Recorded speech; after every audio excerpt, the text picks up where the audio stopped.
not the longest rivalry in college football, but Alabama-Notre Dame is certainly one of the fiercest. Legends coached these teams when the series began in 1973.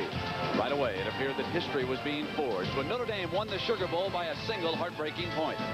The Irish had beaten Bama for the national championship, and it seems like the Crimson Tide has been aching to get even ever since.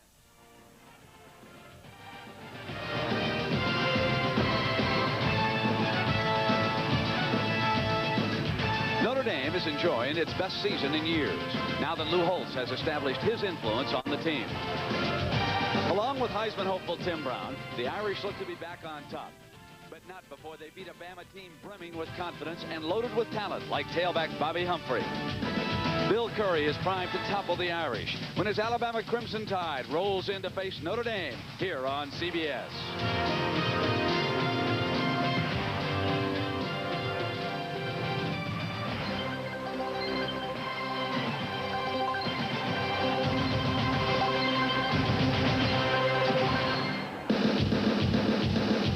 The way a November Saturday was meant to be in South Bend, Indiana.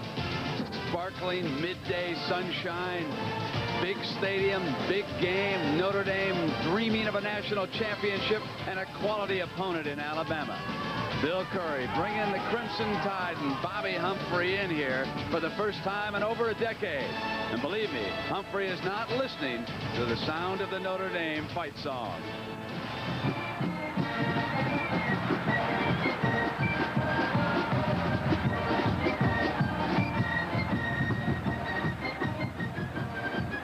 Well, good afternoon, everybody, and welcome. I'm Brent Musburger. Big game for the Irish. They're still dreaming of a national championship. For Alabama, they want to win the Southeastern, but a win here today against Notre Dame would impress the Sugar Bowl committee. And if they're tied, that committee will select the representative for the Sugar Bowl. What does it mean to Alabama and Notre Dame? Well, here's what head coach Bill Curry had to say on that subject.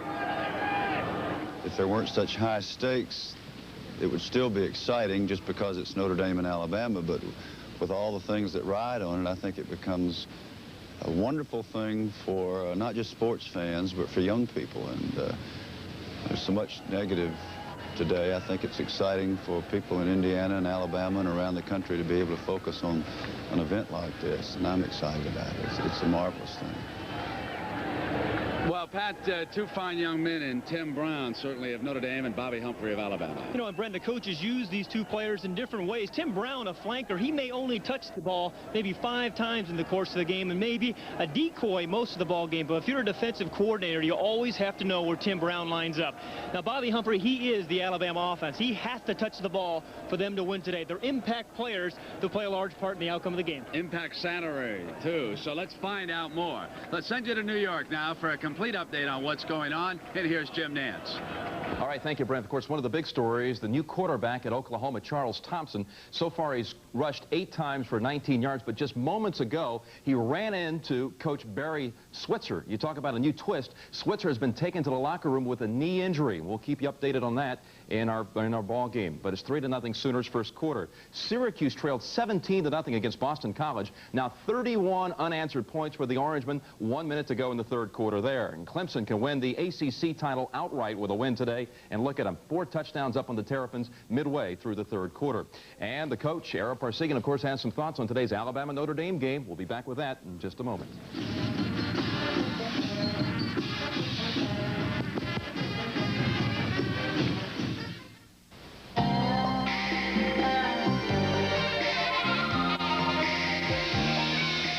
Sometimes you got it today. Emerson's got it right. Fine-tune your life. Nobody's got to tell you. Emerson does it right. Fine-tune your life. Fine-tune your life with Emerson. My father is the greatest person I know. If you had a race with my father, he'd always let you win at the end. I love my pop very much. He still calls me up and says, "How's my boy?" When I grow up, I want to be like my dad. When was the last time you took a picture of your dad?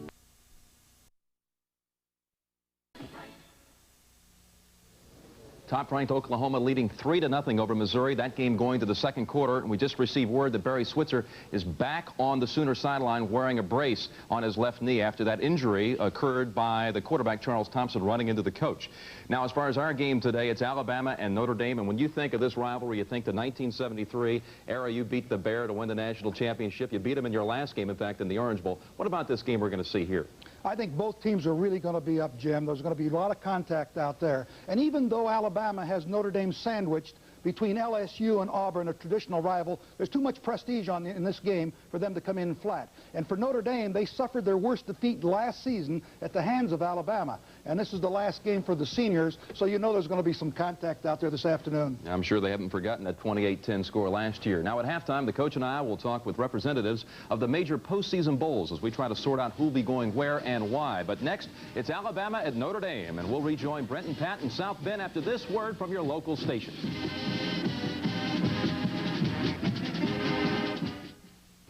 This is CBS. Monday, October 19th, the stock market crashes, leaving millions of Americans waiting, watching, wondering. News 8 is watching, too. Join Eric Halverson on News 8 at 6 for daily updates as the market struggles for stability. On News 8 at 11, The Watch continues, keeping you in touch with the latest developments at home and overseas. When your financial future is at stake, tune to Channel 8 for information that's fast, accurate, and complete. Money Watch, weeknights at 6 and 11 on Wish TV News 8. 91 Bravo, proceeding on rescue training mission. One weekend a month, you can take off for the beach, the mountains, or a drive in the country in the Army Reserve. Subject spotted. Louisiana, number 48, outside. The Fighting Irish of Notre Dame being introduced, and in just moments, Alabama will be taking on Notre Dame. What kind of a game do we expect? This one figures to be a land war. For more on that, let's go down to John Dockery. If you can't run this baby, you can't win in college football. Take Notre Dame, for example.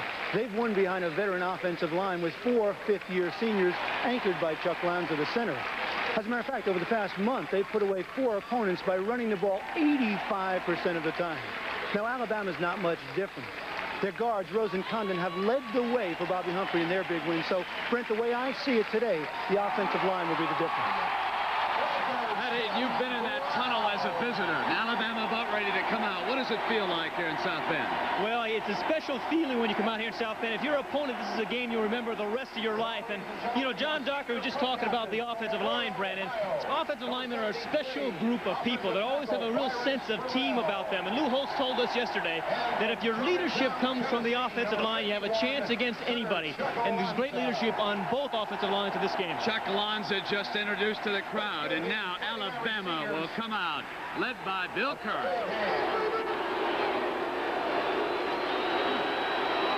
The Crimson Tide rolls in with a record of 7-2, and they are coming off a huge win under Curry last Saturday night down in Baton Rouge, Louisiana, when they went in there and upset Louisiana State.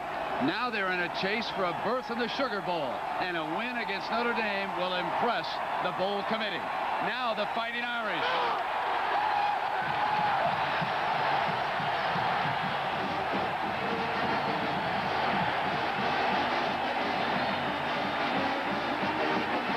This is a man who has done a remarkable job.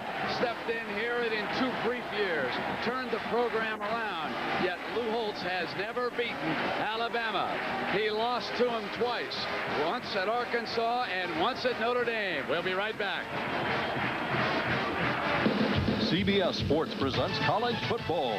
Live from Notre Dame Stadium in South Bend, Indiana, it's the Alabama Crimson Tide versus the Notre Dame Fighting Irish. Today's CFA game is sponsored by your Toyota dealer and the all-new Dimension 88 Corolla. Who could ask for anything more? Shopvac Wet Dry Vacuums. We pick up where the others leave off. And by UPS for express delivery to Europe and throughout the United States. UPS runs the tightest ship in the shipping business.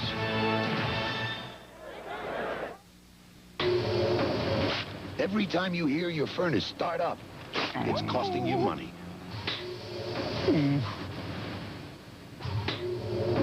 Want to save money for a change? Then call your insulation contractor and insulate safely with CertainTeed InsulSafe. It's non-combustible, pure white fiberglass that may help lower your fuel bills all year long. So stop listening to your...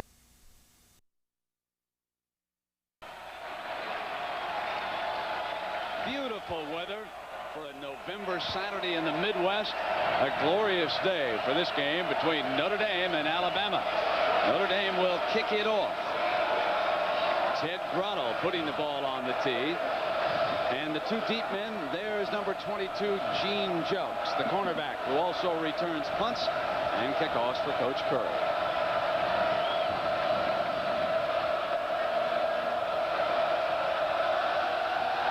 Underway at Notre Dame. Jelks knocked down at the 28-yard line. Don Grimm, an inside linebacker, making the stop. Now for Alabama on offense, the freshman quarterback, Jeff Dunn. He's the redshirt quarterback who stepped in a few games ago. Superb running back, certainly the All-American Bobby Humphrey. And the wide receivers, Marco Battle and Clay Whitehurst, number 82. What he has accomplished in a brief span of time for the Tide. Battle in motion. Humphrey on that toss. Cuts it back up inside behind his right tackle and into the arms of Mike Griffin, the nose man. Now the Alabama offensive line. Schultz is the center for Coach Curry. Rose and Condon the strength. Two superb guards. And the tackles Bentley and Chapman. Bo Wright replaces Doug Allen at fullback. Cross moves the tight end over to the right. They'll be strong in that direction. Dunn's first pass incomplete. In and out of the hands of the tight end Howard Cross, the junior. The defensive front anchored in the middle by Griffin. Gorman and Coons, the two tackles. The linebackers are the strength. In the middle, Pritchett and Volcar, they'll be busy. Figueroa and Gordon, two fine ones on the outside.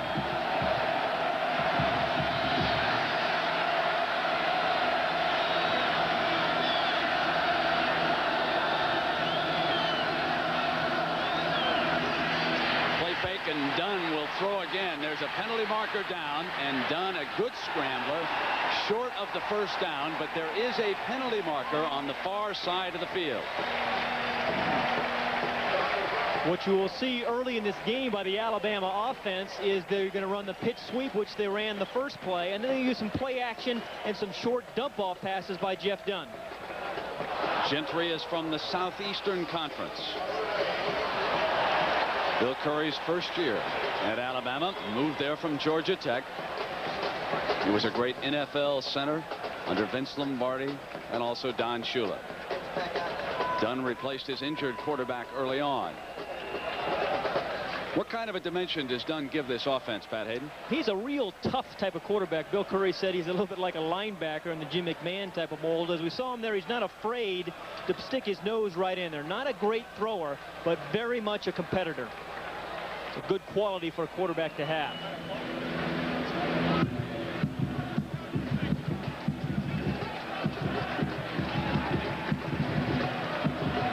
The officials are getting together because it is a mixed crew. There has been some confusion. There was an unsportsmanlike conduct call down there, and Curry quickly calling a lineman over as the ball will be placed down in Notre Dame territory. The crowd being notified. That's interesting. That's one kind of penalty you don't see much from Notre Dame teams, and that's unsportsmanlike conduct penalties. So it'll be a 1st and 10 for Dunn, and Alabama at the 48. This is the Tide's first series. This is Humphrey. Behind the right side of his offensive line, blasts his way through to the Irish 39-yard line before Tom Gorman brings him down.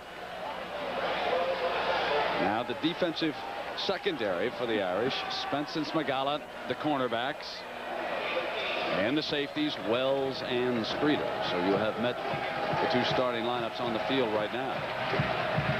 2nd and short, and that's where you want to keep a defense all afternoon if you can. And Dunn will throw it deep down over the middle, incomplete.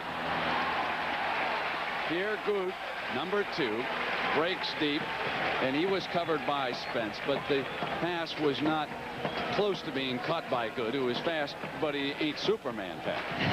And Brandy Wells, the free safety for Notre Dame, did a nice job. He played center field beautifully. That's a tough pass to throw when you have a free safety in the middle of the field, the post pattern. But now, because it was 2nd and short, they can come back out of their power I. Both Wright and Allen. Now Wright moves over to the right side of the attack. Gives him an extra blocker from this look. And they'll get in front of Humphrey. He was strung out pretty good by that Irish defense. But as he stepped up for the first down, right there at the end, he got another Alabama first down. So this is an impressive opening drive, but the penalty was the key play so far, Pat. Howard Cross, the tight end, number 85. This is one of the most difficult blocks in football, the tight end on the outside linebacker. And if you're going to run the pitch play as well as Alabama is going to, and as well as they do, you need the great tight end block. He's done it all year long. Allen's the fullback in front of Humphrey. Ball is inside the Irish 35. Dunn will put it up on first down. Alabama surprising Notre Dame as they come out passing. This one is complete, and it is the tight end Cross. He gets down inside the 20. Another Crimson Tide first down. 15 more yards, and Dunn shocking the Irish defense early. And we said they were going to try to come out and throw some short passes. Now, when you have Bobby Humphrey in the backfield, obviously the play action is going to work well. Mike Griffin, number 94, forced him out of the pocket. But what I like about Cross, you see he comes right back to the quarterback. He saw the quarterback in trouble, came and met the pass. That's a good play by Cross.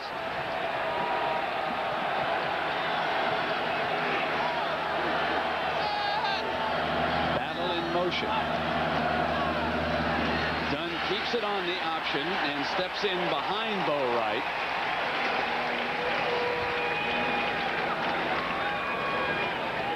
And if the ball came free, that was Terrell Chapman, the tackle, who pounced on it quickly for Coach Curry. No, we have seen Dunn actually keep the ball twice here early, Brent. Actually, the pitch was open down here. Bobby Humphrey on the outside really had the kind of situation you want, but Dunn likes to keep the ball and try to pick up those 4 yards inside. There was the fumble. And that was Chapman who got over on it. He's the freshman.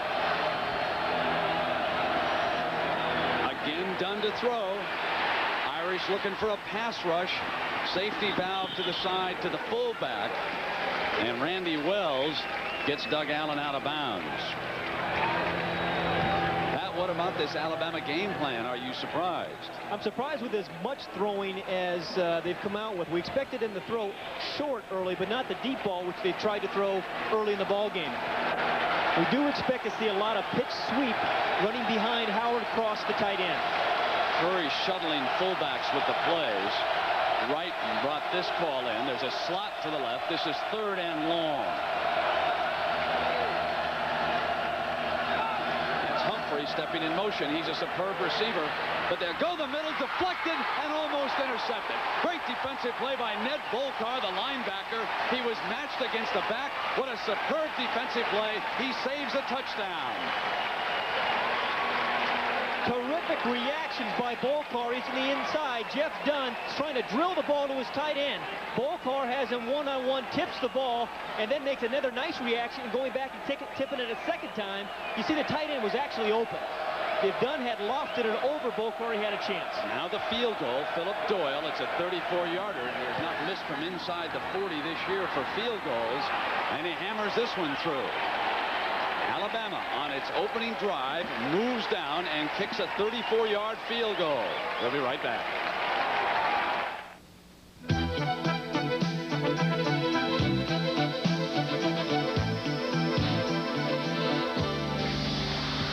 Introducing Toyota Corolla for 1988.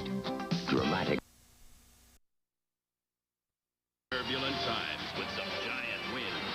Now can the Cowboys get back on the playoff track against the Patriots tomorrow on CBS Sports. The man who made the big play, Pat. It was a sensational play. Here he is. Pole car's right here. Cross is right here. They're trying to hit the ball in the middle of the field there. The tight end is going to run down here, and the ball is actually drilled. If he had lofted it over the coverage, it would have been a touchdown. You see, there's no free safety back there in the middle of the field. Dunn reads the coverage well and tries to drill it. If he lofts it over Ball Carr, it's an easy score.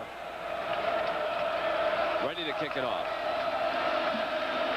Alabama set to come down now. It'll be Ward. Tide leading the Irish 3-0. Short kickoff. Tim Brown moves up anyway at the 25. Breaks a tackle. Sprints free and is cut from behind at the 43-yard line. Tim Brown moving up there at the 25, and Courtney, a wide receiver, bringing him down. You know, sometimes you forget that Tim Brown is a big guy. He is 6 feet and almost 200 pounds, and he's strength. He's got a lot of strength. Most wide receivers will go down with an arm tackle, but not Tim Brown. You can see him break one arm tackle there. And then he breaks another one, a second one there, and he gets brought down from behind. But he is a very strong receiver. Tony Rice, the Irish quarterback, Notre Dame's first series offensively. They'll come with Green, their tailback, and look at that Alabama pursuit.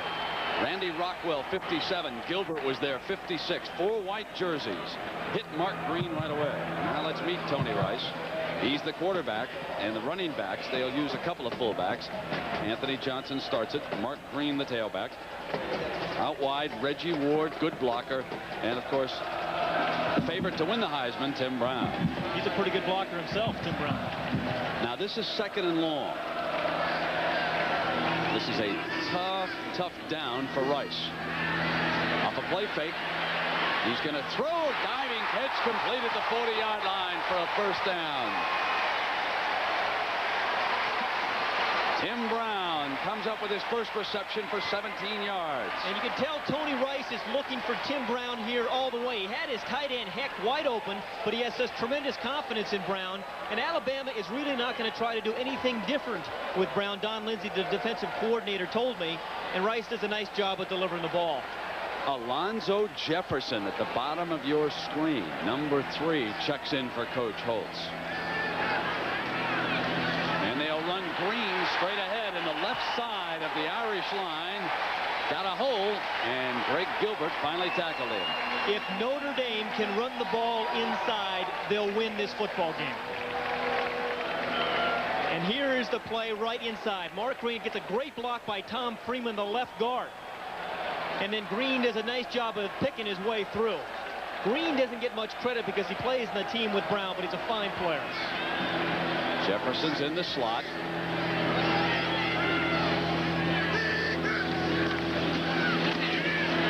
Green stopped short right at the line of scrimmage, and that was Derek Thomas, 55, getting in there. One of the better linebackers down in the Southeastern Conference. Number 55 had a great game against LSU. Chuck Lanza, the anchor. And the guards, Grunhard and Freeman. Rader and Spruill are the 2 tackles. And the tight end, Andy Heck. They split Heck far to the left on this 3rd and 4.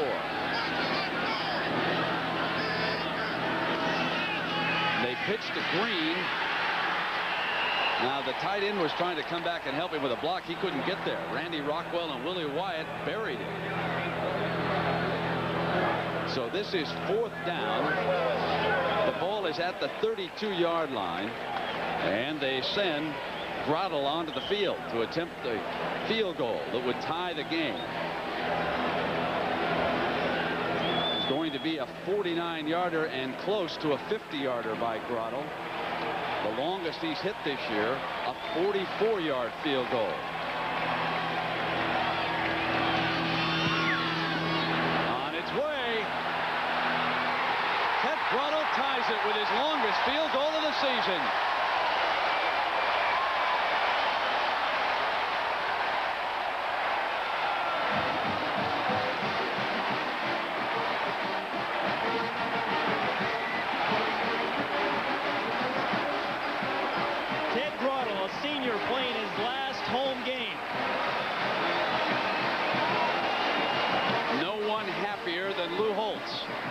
coach's reaction on the sideline as the Irish tie it and the student body starts pelting the end zone with oranges. We'll continue. Hey, look at this. A free trip after just 20,000 miles. Yeah, but it would take you 20,000 miles to read those restrictions. He reads? Northwest frequent flyers get a free trip at 20,000 miles, period. There go. In baseball, there's Wrigley Field, Fenway Park, and in college football, folks, there's only one, Notre Dame. Look how intimate this arena is, with the fans right down on the sideline and they're in the end zone. The student body has been warned that the Irish will be penalized if any more oranges show up. Why oranges? Well, the students want a crack at either Nebraska or Oklahoma. They want to go all the way and win a national championship. Now Grottle out of Sylvania, Ohio. Nails the kickoff to Jelks inside the 5-yard line. And Jelks is down at the 10. Tremendous kickoff coverage. Coleman, a backup running back, gets in, number 23, to make the stop.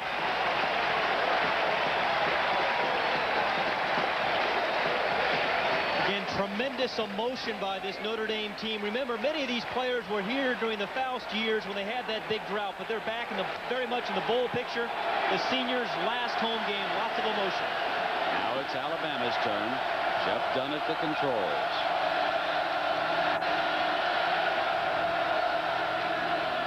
Humphrey spins but can't get anywhere. Wes Pritchett, the first man to hit him, and he spun off him, but he slowed him up. The inside linebacker, those two men on the inside against Humphrey, will be busy all afternoon. You know, Humphrey looks tall and slender, and sometimes you forget he's 200 pounds, and he can outrun you, but he can also run over you.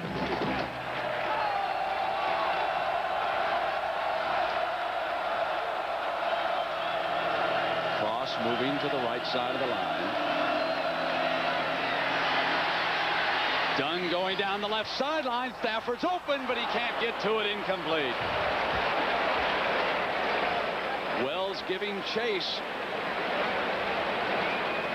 Hey, I like Jeff Dunn's arm. That was a very strong throw, but once again, had he put a little bit more air on the ball and allowed Stafford to run under it, he would have had his second touchdown pass of the day. He pretty much drills this ball, didn't give it Stafford quite the chance to get under it. Strong arm by Dunn. Alabama must get up to the 20 for a first down. They face a 3rd and long here.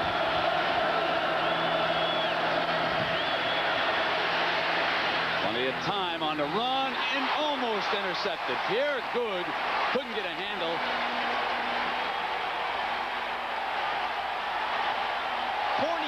Southpaw, number 31 there in the middle of the screen, really made the play.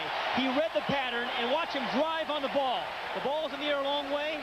Southpaw gets his hand on it, and Spence is there to try to make the interception. Tough to come back like that on a grass field. Good punter, Chris Moore. And Tim Brown ready. Standing just inside midfield. Bill Curry said he'd challenge him. He'd go after him. This one, though, off to the right side. Picked up on one bounce by Tim Brown. There's got to be a penalty marker. I saw the man on the wing signal for a fair catch. I saw Pat Eilers throw an arm up, and then Brown took it on one bounce like he was going to try to return that punt. So there will be a penalty against the Irish on this play. And Lou is explaining it to the young man. Yeah. Anytime. Ball, delay, receiving team, first down and 15. What Lou is telling them, anytime that Tim Brown has a chance to get it, let him have it. But you'll see Eilers, number 13, clearly waving his hand there. I think Brown is actually trying to run up and catch the ball and never saw Eilers wave his hand. 2 penalties so far have hurt Notre Dame. Unsportsmanlike conduct on Alabama's first drive, and now a mistake that cost them excellent field position. This is not bad field position, understand, but it could have been inside the 50 with Tim Brown returning that punt.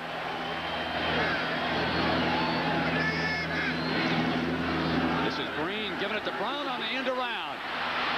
Brown gets past the defender, but but there is a penalty flag down at the 40-yard line. Might have been a clip called. Osment, the safety, came up to press that time.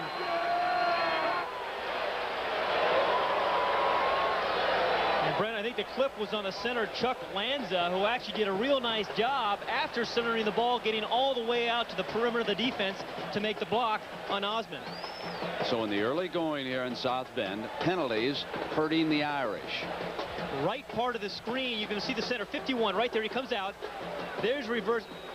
Pretty well defended. There are two white jerseys there, and there's the clip on Osment. And it was Lanza. The clock shows 7 minutes and 43 seconds to go here at Notre Dame. Alabama 3, Notre Dame 3. Now they have 25 yards to go for the first down. They've got to get all the way back up to the 44.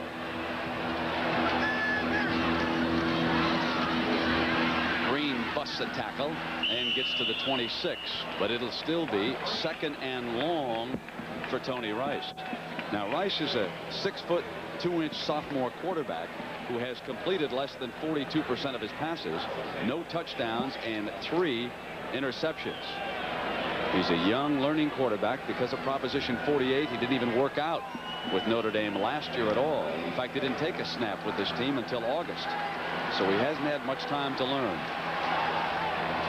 And today he'll learn under fire.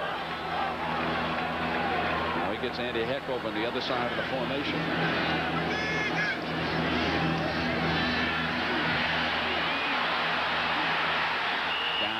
Off the scramble, and it'll be 3rd and long for Notre Dame. And we have not yet met the Alabama defense. Great nose man, Willie Wyatt, one of the best tacklers down in the Southeastern Conference. There are the 2 tackles. Linebackers are superb. Stewart and Gilbert on the inside. Outside, they got one of the best in Derek Thomas, Randy Rockwell. There are the corners, Mangum and Jokes, Osment and Kendrick. Kermit Kendrick, the 2 safeties. 3rd and long for the Irish. They'll throw off the roll. They move the pocket this time to Tim Brown. A 21-yard gain, and they move the pocket. But they are short of the first down, and so Vince Phelan will punt it away. And Brett, you can see Tony Rice developing as a passer week by week. We saw him a couple of weeks ago. He wasn't very confident throwing the ball against Southern Cal, but he looks like a much better passer here today. Now Brown, with that reception, broke the record here for career receiving. Now has 3,000, and that breaks Tom Gatewood's mark set back in the late 60s and early 70s. The punt. Jokes lets it go on in, and it does on that last hop into the end zone for the touchback. 54-yard punt. It'll come out at the 20. So Bama and Notre Dame are tied, and we'll be right back. Memo to Phil in DP. You seem to think IBM's 386 PCs are an automatic buy. I don't. Not when we have a choice. I suggest you look at AT&T's 6386.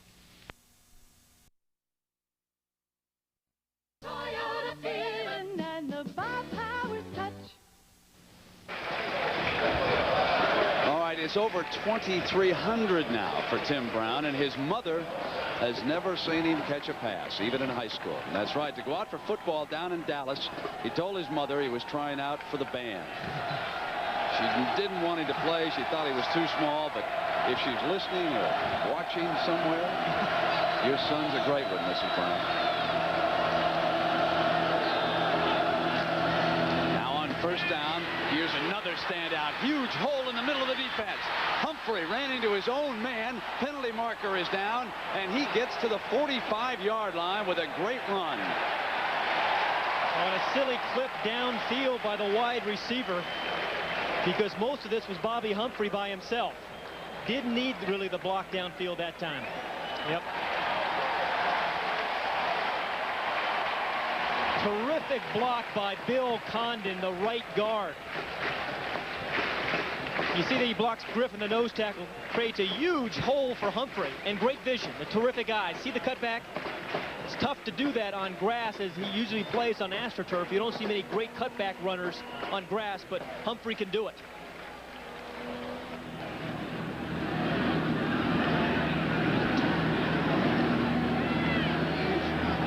We saw the great block by Condon, Bill Condon, number 77. Brent, he's a guy that John Madden would love. You know, he's playing with the bad foot, the bad ankle. He had knee surgery a year ago. And Bill Curry didn't think he was going to get a chance to play today. Condon said, you better play me every down on offense today. Right now, Pat Humphrey will get a rest. And Kerry Good checks in at tailback for Alabama, number 35. Dunn keeping it on the option. He'll go to Good.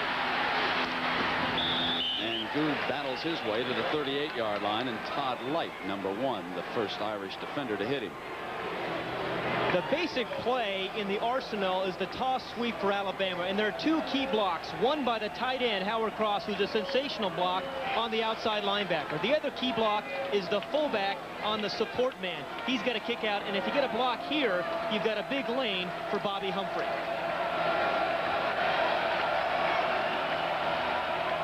Humphrey taking a quick breather. Right. And Good. Split. And the center didn't even hike the ball. A little misunderstanding on the count. Dead ball. Illegal procedure. Offense. Second down. Now Alabama hurts itself with a couple of penalties. In the early going, it was Notre Dame. That'll happen sometimes when you have a new center. Roger Schultz is playing center today, starting actually for the third week in a row, but he's never played center until this year, until 3 games ago.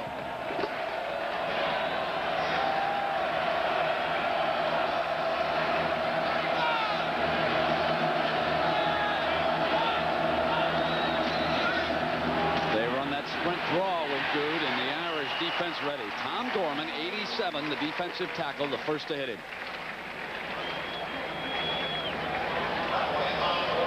3rd and 5 situation, but a passing situation. The one liability for the Notre Dame defense this year has put in a rush on the passer in this kind of situation. They haven't been able to do it without a blitz. Now Humphrey brings the play in from the sideline. He's a spectacular receiver, don't forget. They flare him, and here he comes. And the Irish are ready for that play. Great defense. Todd Light coming up to hit the Alabama tailback.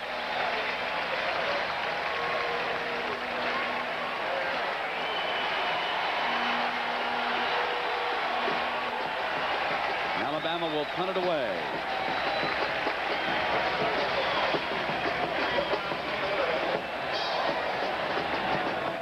Tim Brown standing on his own 25, really at the 26-yard line, isn't he? More inside his 25. Here it comes. And he is down at the 20-yard line. Number 23 did a tremendous job. Todd Richardson, the cornerback. Oklahoma playing today. Nebraska idle. Let's go to Jim Nance for an update on the Sooners. Jim? All right, Brent, Oklahoma finally scored its first touchdown just 40 seconds prior to the half against Missouri. Anthony Stafford from a yard out. Now the new quarterback, Charles Thompson, in the first half, 13 carries for 57 yards. And the new fullback, Rodney Anderson, in there for Lydell Carr, fumbled twice in the first 2 quarters. Let's go back to Brent and Pat. All right, Jim, the Irish come up to the 20-yard line with a 1st and 10, and our score, Alabama 3, Notre Dame 3, and Johnson, the fullback, up the middle. They bust out for a 1st down. Looking for Green. They come with Johnson for 14 yards behind the middle of that Irish offensive line. Notre Dame is one of the great trapping teams in all of college football, and you don't see teams doing this in college football much. You're going to see the trap by the guard who's going to come out and pull. And the fullback, the right guard right there, Grunhard, cleared the way for Johnson. It takes tremendous timing. They split the tight end away from the line, and they come again with the fullback, but that time Robert Stewart was ready for him.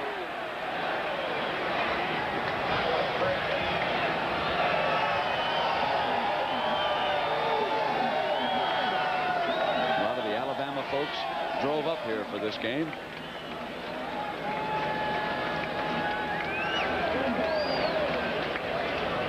Second and long.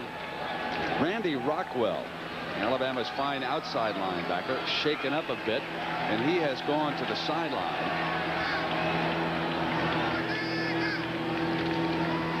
The blitz on the move, throwing deep, incomplete. They overthrew Ray Dumas. We have talked about how this would be a land war, and you can see why we thought that way coming into this game. And against Boston College, Notre Dame ran it 40 straight times in the second half to finally come from behind to beat the Eagles. 85% running plays with the newcomer Tony Rice in at quarterback. But against a talented all-around defensive team like Alabama, you're going to have to pass as well as run, and nobody knows that any better than Coach Holtz. And so Rice, but the one thing they have given him is that moving pocket today. This is Green on the pitch. Cuts the daylight and a first down. George Bethune, who replaced Rockwell, bringing him down. Interesting there, Brent. We saw Tony Rice caught an audible. Watch the fullback go as he leads here and makes the nice play. This was an audible called by Rice, and actually Tim Brown has a lot to do with these audibles. He stands out in the corner of the defense and yells into Tony Rice the coverage and when to call the audible, and that's what happened right there. 1:40 to go and still in the first quarter. Tim Brown slotted there to the left.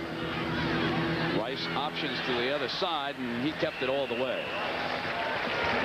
The sophomore from Woodruff, South Carolina, a good runner. He has averaged 4.5 yards a carry. Greg Gilbert, number 56, an inside linebacker for Bama, brings him down. You know, Brent, I think Nebraska has the most diverse offense in all of college football, and Notre Dame is trying to do that. They're going to give you some throwing game. They give you the power football, and they run the option. We've seen a lot of that, all of that here in the first half.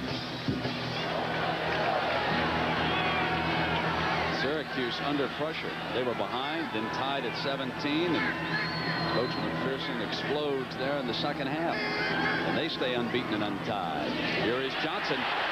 He's been a big factor running the ball right straight up the middle. Philip Brown finally stops him, but a great job by Lanza, and Grunhard, and Freeman in the middle of that Irish offensive line. And again, the fullback trap. So many college teams cannot do this because they don't have the kind of experience that Notre Dame does and the patience. You need great offensive guards to run the traps, and that's what Notre Dame has. Notre Dame, a national recruiting school with players from all across the country, but Anthony Johnson was discovered right here at home in South Bend. First and 10. Notre Dame on the move again with the score tied at 3. Now Rice slips on the option, attempting to cut back. Time remaining in the first quarter. One of the things about Tony Rice, it'll be very difficult. There was a penalty flag down at the line of scrimmage. That's why we've got a little delay here.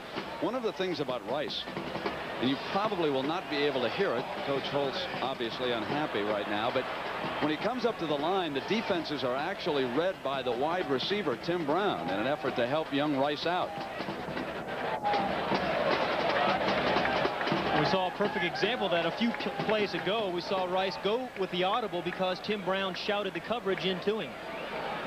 He stands on the corner of the defense, doesn't get down in a three-point stand so that he can see the defensive coverage. Brown bringing the play in from Coach Holtz. Some guys have a nose for the goal line, but Tim Brown's nose starts about 70 yards out, you know. He can go. So another penalty against Notre Dame, and that leaves them with a 1st and 20. Braxton Banks in at fullback in this formation. Rice has time. Complete to Brown over the middle. A first down. 22 yards, Rice to Brown.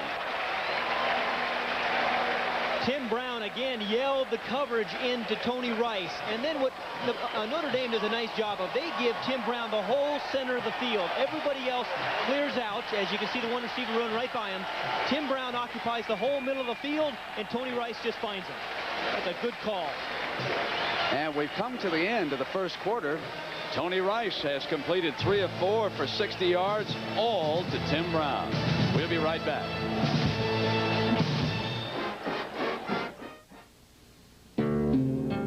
My mom always made me feel better, no matter what. My mom was easy to love.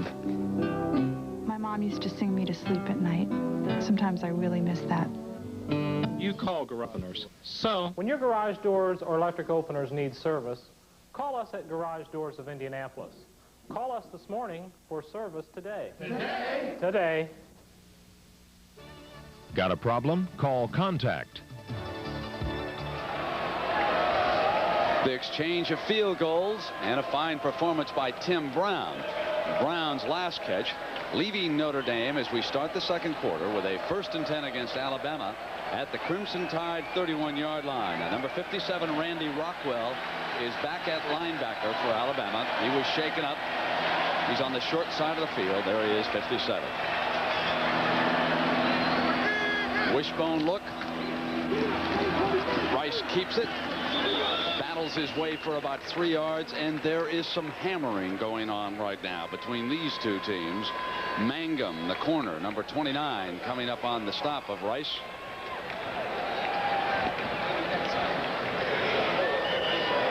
Brent, most teams have to substitute to get into different kinds of formations. Notre Dame can get into the wishbone, to the 3 wide receivers, anything they want with the same personnel that they have in a game. That's an advantage for their offense. Jacobs in at tight end for Notre Dame. Banks, the fullback. Superb second effort. But they must get to the 21-yard line for a 1st down, and he was short of that. Braxton Banks looks like a fullback, and he's a tough inside runner. This 3 or 4 yards is all Braxton Banks because there wasn't a lot of room there. That's pretty good defense, but Banks gets a lot out of very little. 6'2" sophomore, all the way from California. And timeout will be called. Notre Dame will use its first of 3 timeouts. So Lou Holtz wanting to talk it over on the sideline. A big drive for the Irish, and we'll be right back. Next Saturday, the game of the year, Oklahoma, Nebraska on CBS Sports.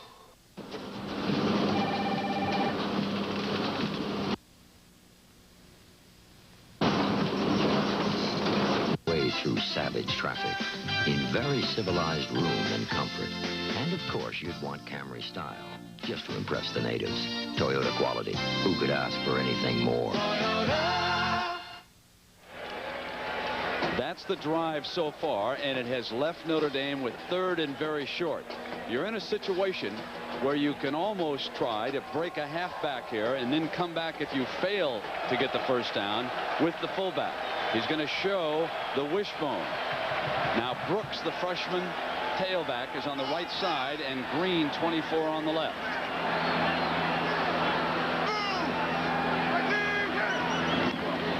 This is Green. 1st down, close to the 15, as Mark Green of Riverside, California, battles for another Irish 1st down. This is one of the best offensive lines in college football. On the left side here, you have the backup tight end Jacobs, and then Raiders the left tackle, and Freeman the left guard. The fullback Banks does a nice job of picking off a linebacker inside too. But when you get that kind of explosion off the ball, you'll pick up a yard. Gene Jelks, the corner, cannot nail him down. They bring Brown in motion, and they run Green in that direction. Green cutting upfield and getting to the 11-yard line. There has been talk about switching Green out to flanker next year after Tim Brown graduates, and using either Ricky Waters or Tony Brooks at tailback. Lou Holtz says, I don't want to do that. Green is starting to show us that he is one of the better tailbacks in the country. He's the junior. He's been the mainstay of this Irish running game. 109 carries coming into this afternoon's action. The fullback, Braxton Banks, set in front of him.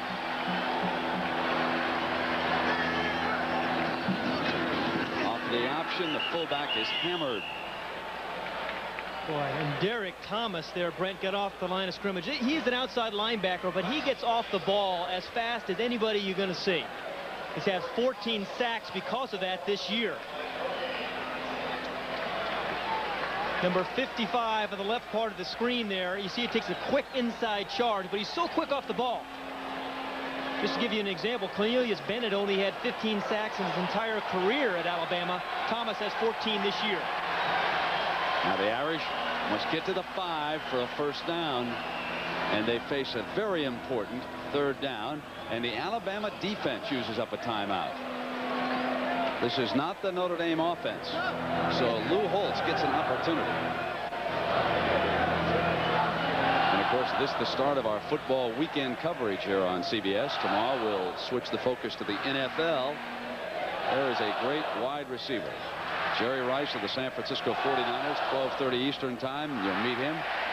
And in the games you will see it's doubleheader Sunday on CBS. And late we'll have the Giants in Philadelphia. Buddy Ryan. They've won 3 in a row, and Buddy will correct you and say 4 in a row. I don't count those replacement teams. And here it is, Notre Dame and Alabama tied at 3 with 12:10 to go in the first half.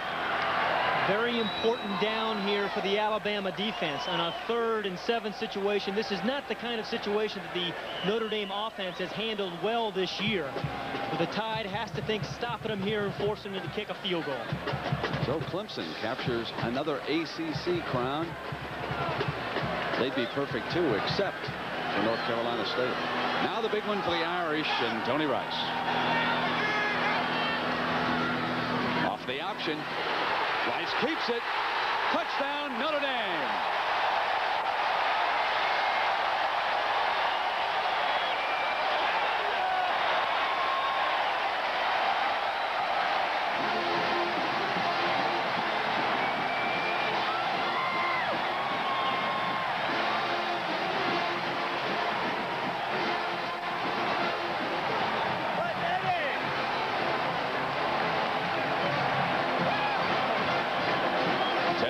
To attempt the extra point. He has already booted his longest field goal. Now he adds an extra point. Notre Dame leads for the first time this afternoon. It's the Fighting Irish 10, Alabama 3, as Tony Rice scores for Lou Holtz. We'll be right back.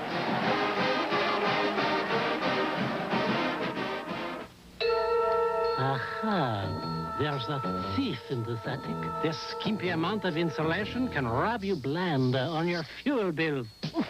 Fight back with the attic blanket from Owens Corning. It's the thickest, most powerful roll of pink insulation you can add. It can help you save money on your fuel bill. It is an open and shut case. Owens Corning. We put your house in the pink. Wake up! I could run off the road and you wouldn't know the difference. I can't stay awake. Here, revive with Vivarin. Vivarin helps wake you up. Government-appointed experts confirm it's safe, effective. Revive with Vivarin. Listen to the sound of a closer, smoother shave. Williams Electric Shave.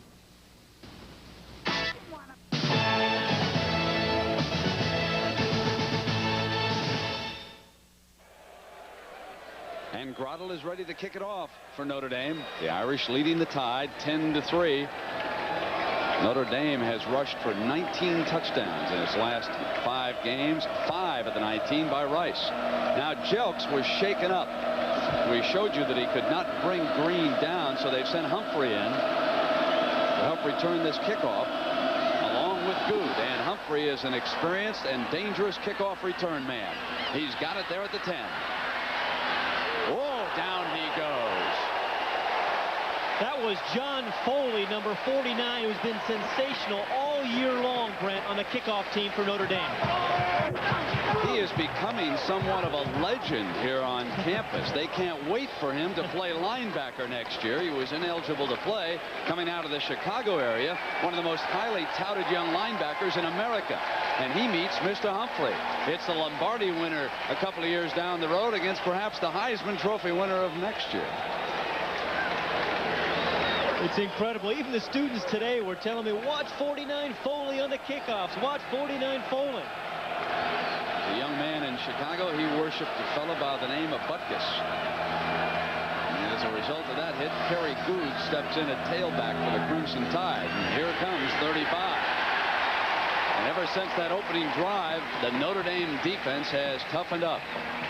Brent, at the top of the show, that Tim Brown can even be effective when he's not getting the ball. You'll see two defenders on Brown right here. And on the touchdown, Rice called the audible away from Brown right down here and then ran in from 9 yards out, or 12 yards out. The option play is the most difficult play to defend inside the 15-yard line. Pierre Good and Whitehurst are the wide receivers in this 2nd and long. They'll toss it to Kerry Good.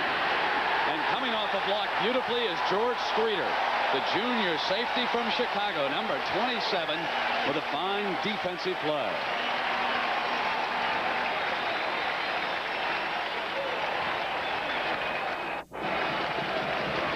This Notre Dame defensive backfield really hasn't gotten enough credit this year. They're terrific tacklers led by George Streeter.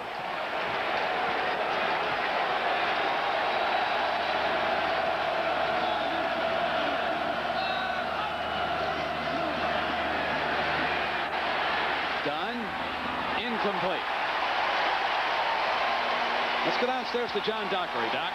Thank you, Brent. The man who started the season for the Fighting Irish was Terry Andrzejak. Hurt a collarbone 5 weeks ago against Pittsburgh. Terry, how's it coming along? It's a slow healing process. There's about 5 breaks in it, but it's coming along real well. Everything's setting real well, so it's been a few weeks yet. Chance to come back this year? Hopefully. I'm looking for a bowl game, but it's a little far away yet. And a possible redshirt appeal. Brent, now back to you. Chris Moore punting the ball. Picked up by Brown on the bounce at the 40. Jitterbugs and goes down right at the 41-yard line. Did I hear someone say a redshirt appeal? Is that what? Not at Notre Dame, yes. But, yeah, they are actually looking into an injury appeal. Notre Dame has an official policy of not granting red shirts, although there are a number of fifth-year players on the Notre Dame squad, including 3 of their offensive linemen. Well, young Tony Rice will go back to work here with Tim Brown in the Notre Dame offense.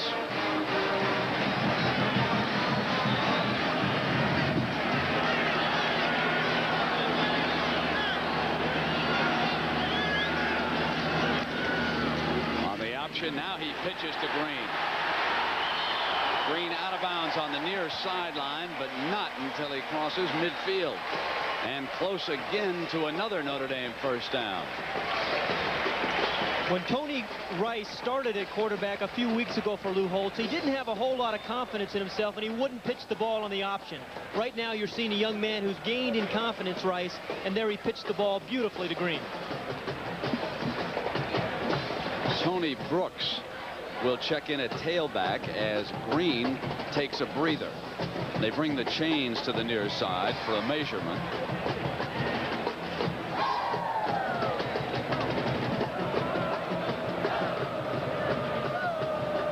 That far. Well, they can go for it all here on a deep pass to Tim Brown or one of the other wide receivers and still come back and pound for the first down on third, you would think.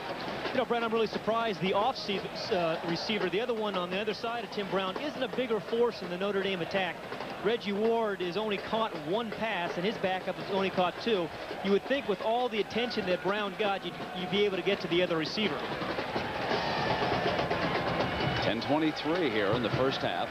Notre Dame 10 and Alabama 3. They'll show Wishbone, and they'll move Tim Brown to the right half.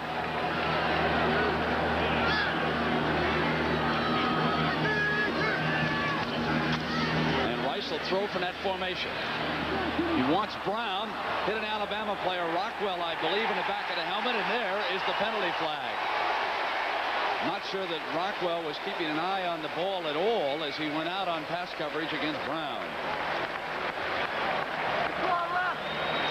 I've always felt the underthrown ball is one of the most dangerous plays in offensive football because the defensive back never sees the ball, but the receiver does, and he can stop and either get the catch or the pass interference. Rockwell was right there, came off his helmet, and Tim Brown tried to go back through him. They called the interference on Rockwell. Some teams actually try to underthrow deep passes for that very reason. That is perhaps the most critical statistic of the day. What Tony Rice and the Irish can get on first down. What can you leave him with on second? That time it was second and very short. They go to still another tailback. Ricky Waters, the freshman from Harrisburg, Pennsylvania, checks in. This Irish team is deep and talented at running back.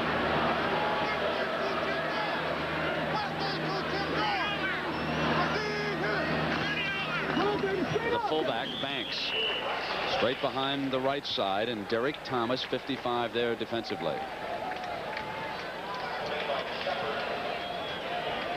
This Alabama defense is the kind of defense that can give a team problems, although a good running team can really control the line of scrimmage, but they use a lot of different stunts on the defensive front in the Crimson Tide. Aaron Robb, number 21, in at wide receiver. He is out to Rice's left. This is Waters. Getting to the 28-yard line. Willie Wyatt, the nose man for Alabama. Holding on.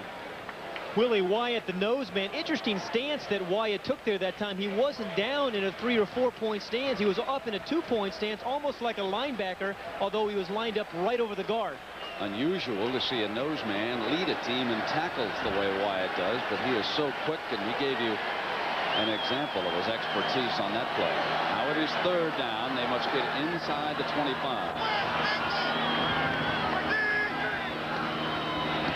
Off the option.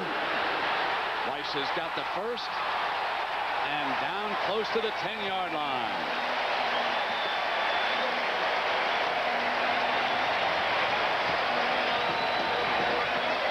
Tim Brown here is also a very effective blocker. You're going to see him come down and just screen the defensive back. Meanwhile, right behind him, Tony Rice is running for big yardage.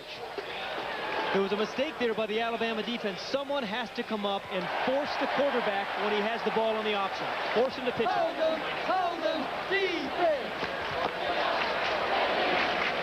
So Indiana kicks a field goal in that Big Ten showdown, and Tony Brooks back in, and they'll show Wishbone.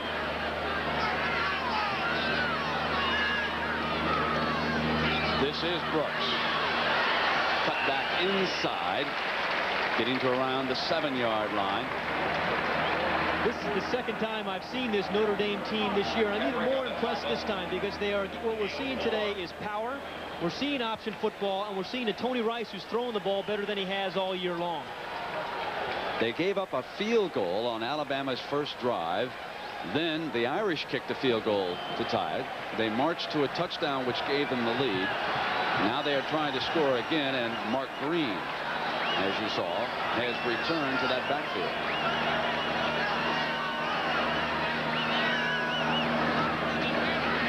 Brown jitterbugging to the 5. Sometimes when players receive the kind of publicity and attention that Tim Brown has and play for Notre Dame, there's suspicion about how good they actually are and how much of it is publicity.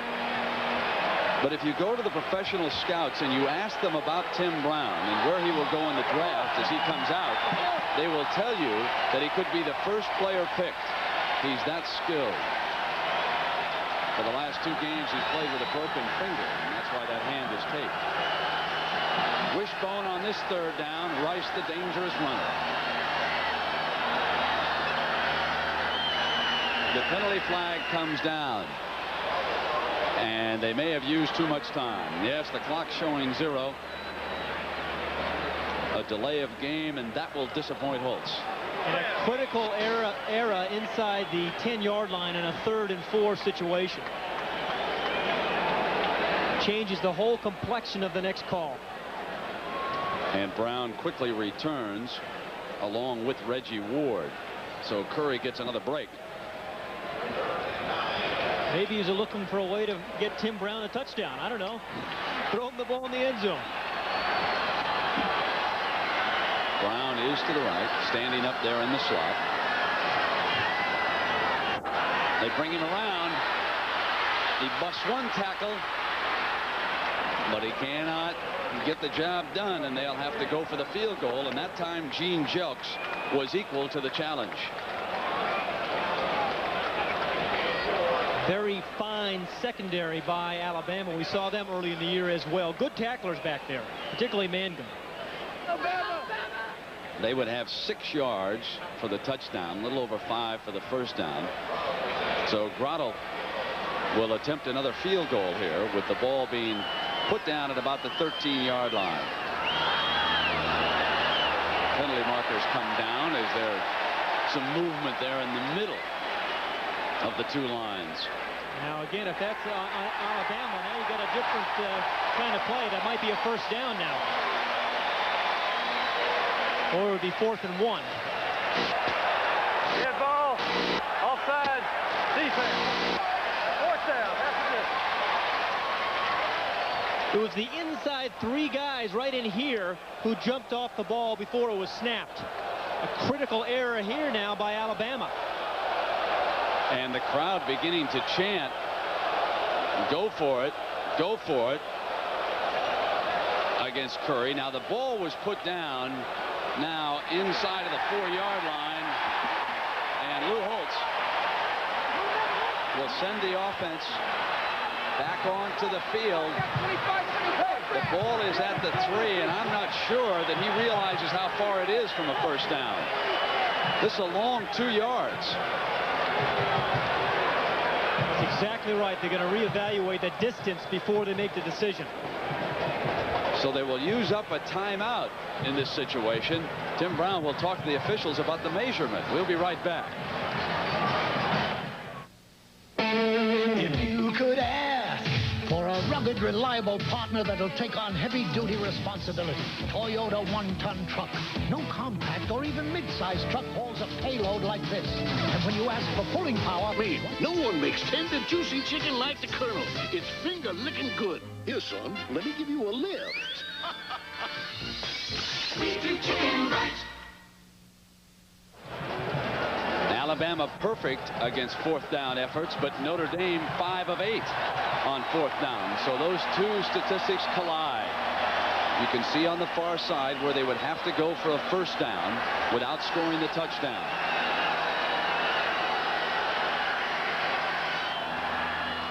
Throws the pop pass for the touchdown. Andy Heck, the tight end.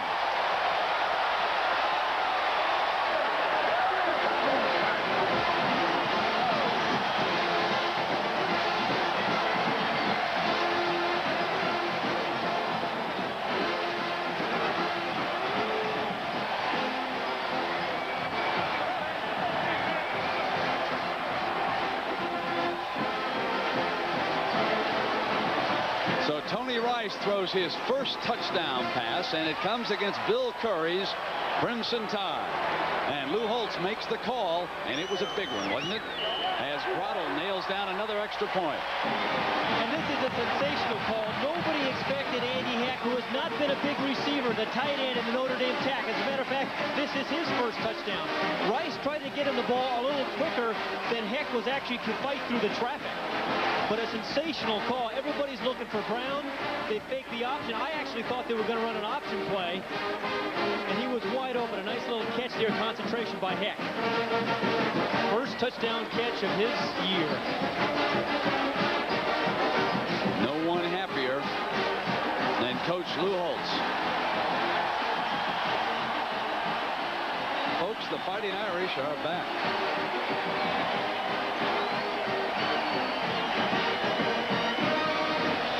This is a tough stadium to play in, but remember, Alabama has 2 very impressive road wins this year. They played in some tough places in the SEC. They just got back from LSU a week ago, so they're used to hostile environments. 17-3. The Irish leading the Tide. 5:41 left here in the first half.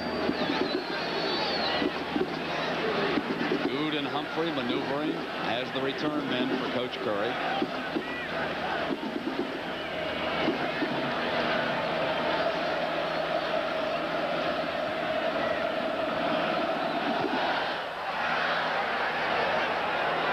Humphrey at the 10.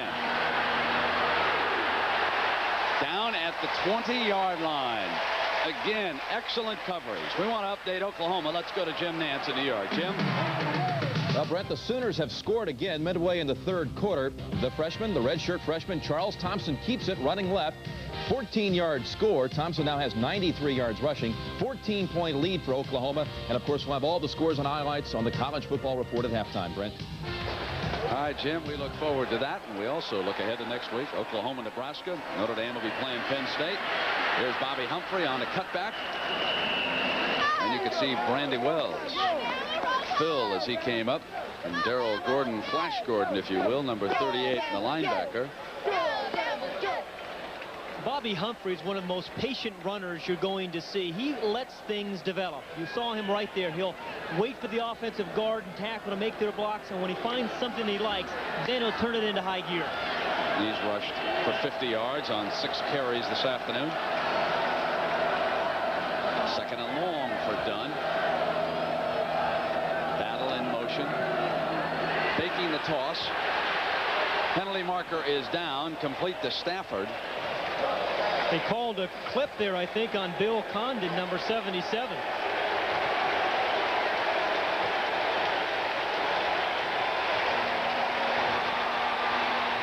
Cedric Figueroa did a nice job of containing. He didn't get lost by the fake, the naked bootleg there by Dunn. He was right there to make the play, and that's why Condon had to clip him.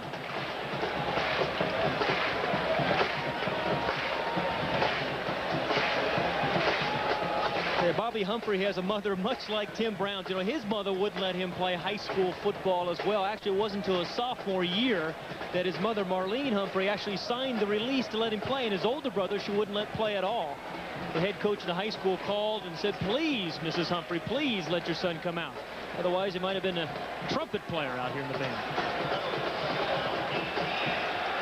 He'd have been the fastest trumpet player you've ever seen. That's Stafford going up the far side. This is second and long for Alabama.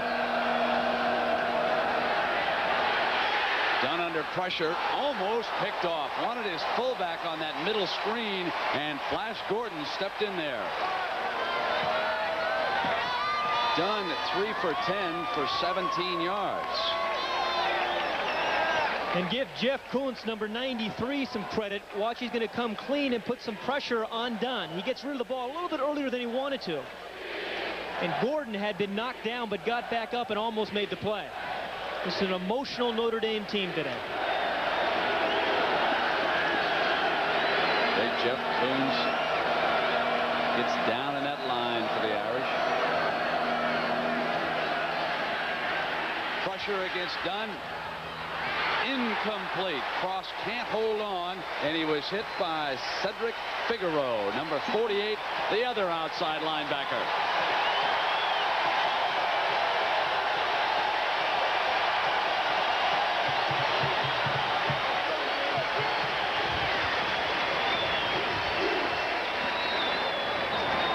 Chris Moore standing in his own end zone.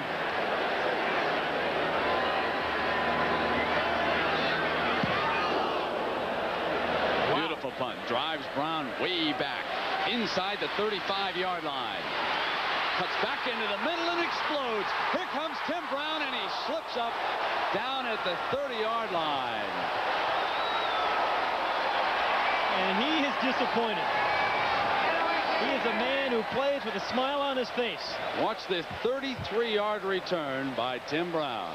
Some guys just see the whole field, and I think Tim Brown is one of those kinds of players. You have a feel for where everybody is. Bill Bradley once wrote a book called A Sense of Where You Are, and I think that's what Tim Brown has. He knows exactly where he is and everybody else on the field.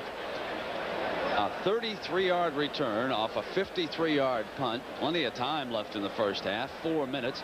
The Irish at the 31, and Alonzo Jefferson, an injured player, back at the left 40. And that's why he is down right now. There's been a lot of talk about the Heisman Trophy, and so I asked Bobby Humphrey of Alabama.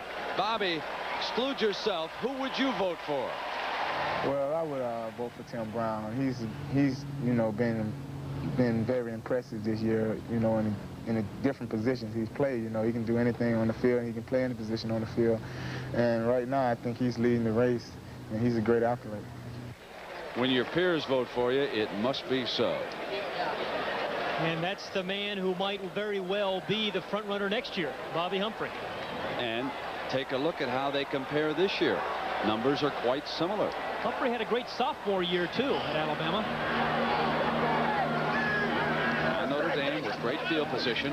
Off the option. Again, it is Green. There's an alley. And Green's inside the 10-yard line. 22 more rushing yards for Notre Dame against this Alabama defense. Watch Byron Spruill on the far left of the screen, number 73, put the screen block, really, which made the play. He blocks 94 there, Smith, and that allowed the pitch and then Green to get outside. Spruill's had a sensational year at tackle for the Irish. Waters in at tailback. Here he is. He's elusive and sidesteps one tackler and gets his way to the 7. Lou Holtz with a great deal of depth offensively. Brett, this Notre Dame team is not the most talented team by far that I've seen this year, but there's a feeling and a sense of team and a caring for one another that you don't find on too many teams, and I think that's one of those ingredients that made them successful. Something that Holtz preaches. He's one of the great motivational speakers in this country. I know a lot of you have heard him away from football. He runs Johnson straight ahead to the 4-yard line. He doesn't wear a headset down there on the sideline because he doesn't want anything interfering with his selection of the plays. He'll get information from up above and find out what they want called, and then he'll make his judgment based on that. There's an injured Alabama player down, and it might be Gene Jelks, the cornerback. Number 22 is Jelks indeed. He's had a tough afternoon of it so far. Switched over this year from tailback to cornerback. He wasn't going to play much, they said, because of Bobby Humphrey. But he made the move willingly, and I tell you, you need guys like that on your team who are selfless, and Gene Jelks is one of those kinds of guys. He's picked off 3 balls this year in his first year at corner. Let's go downstairs to John Dockery. Doc? Thank you, Brent. I don't know if you recognize this man or not, but he was a captain here in '82. Dave Durst, and now with the Chicago Bears. Welcome back. Is this your first time back? It's my first time back, and I'm telling you, it's a weird feeling. How's that? Well, you know, coming through that tunnel, the last time I was here was my senior year, and that was the last time I was able to hear the fans and see this grass, and you know, it's just a great feeling to be back home. What's your most memorable moment here at Notre Dame? Well, a lot of memories, but probably that first time I ran through the tunnel my freshman year.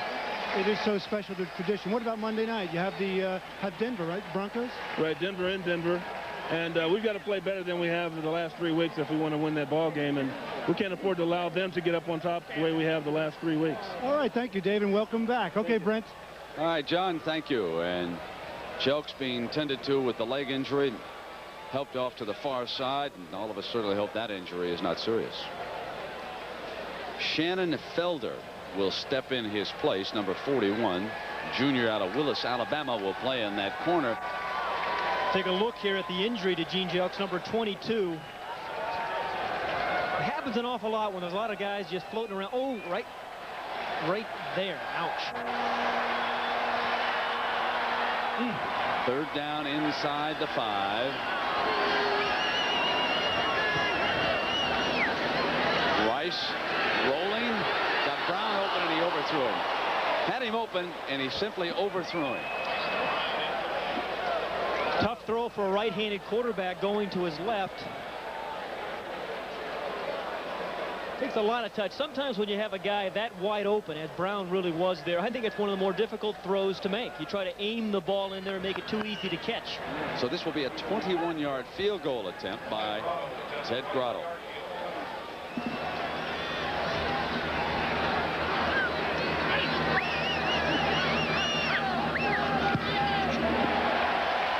He adds 3 more to the Irish total. Notre Dame gives up an early 3, but they've crushed the Tide since then. It's so easy to own, to sell. It's so easy. The 1988 Toyota Tercel Easy. The price will take you right back to the 50s. Only $59.48. Reliable Toyota Tercel with a price dialed down to the 50s. Right now, power and zip, contemporary up-to-the-minute style, good old 50s price. Back live at Notre Dame Stadium, along with Pat Hayden and John Dockery, I'm Brent Musburger. Ted Grotto putting the ball on the tee, and it was his field goal which started the Irish on their way. It tied the game at 3, and since then, Notre Dame has added 17 points, and with about 2.5 minutes to go in the first half, they lead Alabama 20-3. Humphrey steps up, has it at the 11. Breaks free. Bobby Humphrey comes across midfield and cannot get free as number 20, Tony Brooks, the running back, hauls him down from behind. But a brilliant 66-yard return, and it came at a critical juncture in this game for Alabama. They must get something going. A terrific run by Bobby Humphrey. He looks like a politician going through a fundraiser here. You're going to see him break 2 or 3 tackles, and then there's poor Ted Grotto trying to put a stop on it. What's the move there? The great cutback, even on this grass where oftentimes players slip. Terrific run by Humphrey.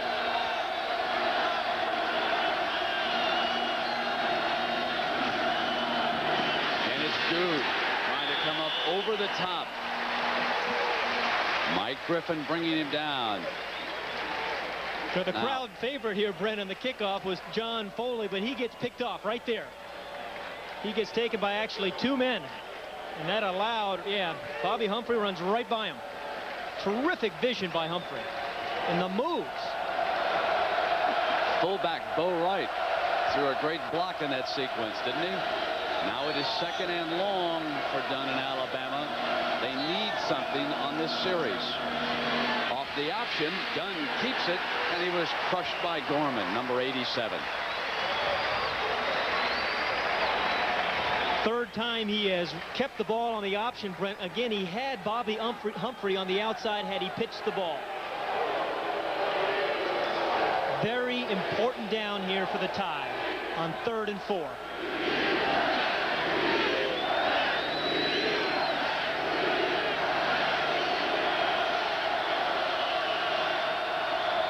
Fazio's defense got tough. Dunn under a great deal of pressure, throws it up for grabs and almost intercepted. A very dangerous pass against double coverage. Wells and Pritchett were back. Very well defended, but there's an adage in football, never late down the middle. And that's what Dunn did there. He was very lucky. Marco Batto actually did a nice job, almost made a terrific catch.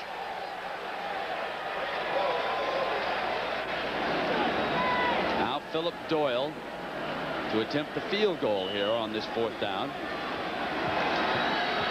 It's a 34-yarder.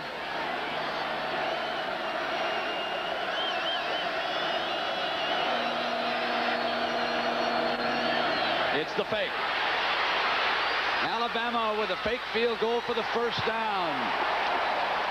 Larry Abney was the holder. A terrific call by Bill Curry. Remember, all the quickness on the Alabama side of the ball, really. Abney the holder. This was set up this week in practice. Notre Dame is actually trying to go for the block. Todd Light, number 1, had contained, but Abney, number 19, the backup quarterback and holder, made a nice play for the first. Now first down with the ball at the 11.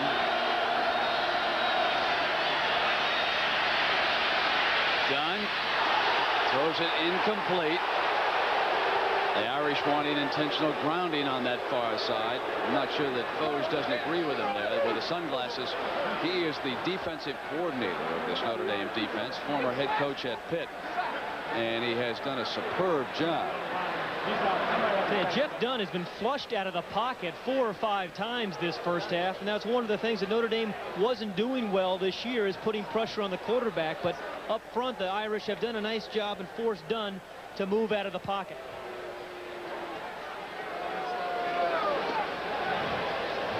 Now that is Jeff Dunn.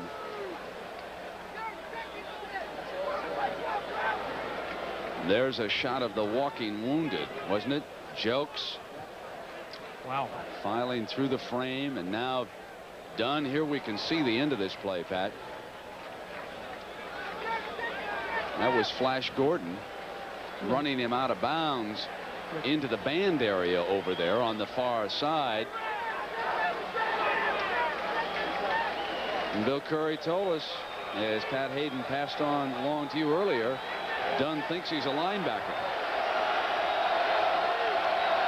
Now the quarterback is Vince Sutton. He'll step in and take a big snap.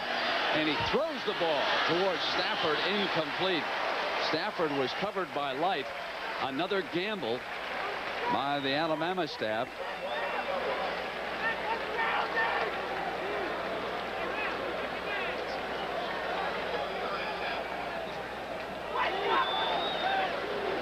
Vince Sutton is an experienced quarterback for Alabama. You see him there calling the timeout. He started 2 games for the Tide this year.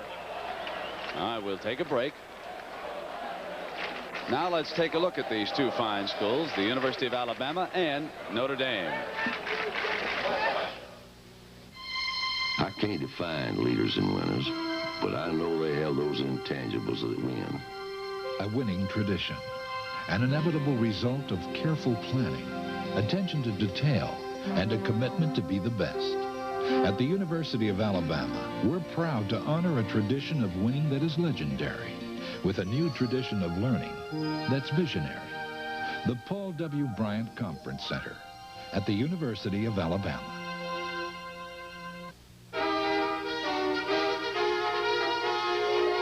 The University of Notre Dame grew from a vision of Father Edward Sorin, who wanted to build an American Catholic university, the equal of the great medieval universities. Today, Notre Dame is the best-known Catholic university in the world, a residential campus where students come not only to learn, but to learn how to live. Notre Dame serves contemporary society and the church in whose tradition it was founded by being a place where belief informs scholarship, where values give meaning to facts.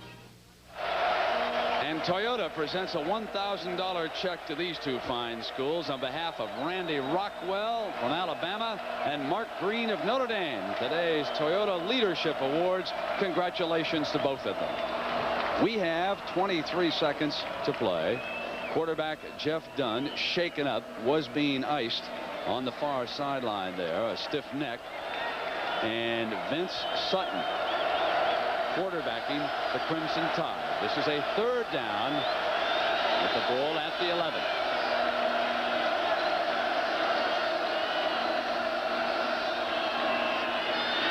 Sutton with protection, incomplete. Wanted Humphrey, and Todd Light, the freshman from Flint, Michigan, delivers the hit.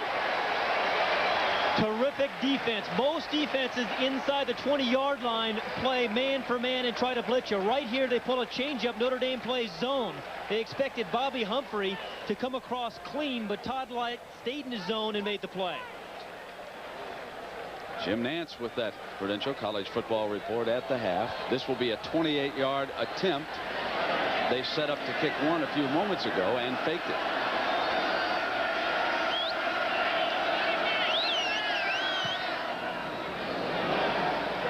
And the kick is good, so Doyle represents all of Alabama's points here in the first half. 2 field goals on their first drive of the first half and what appears to be their last half. In between those two field goal drives, Alabama sees Notre Dame put 20 points on the board against them. So Bill Curry in his first year brings an Alabama team here. These two great schools didn't play each other till 1973. Nara Parsegan, who's back in the studio in New York, certainly remembers that first game for a national championship won by Notre Dame. He made the big call. Tommy Clements, that third down pass out of the end zone. A free trip to the Sugar Bowl if you can name the receiver who caught it, Pat Hayden. I have no idea. I know it was a backup tight end, and Errol will probably kill me when I can't remember the guy's name. I'll bet Era said it as soon as we asked it. Yeah. Alan Ward will kick it off this time, and Tim Brown standing there around the 13 or 14-yard line.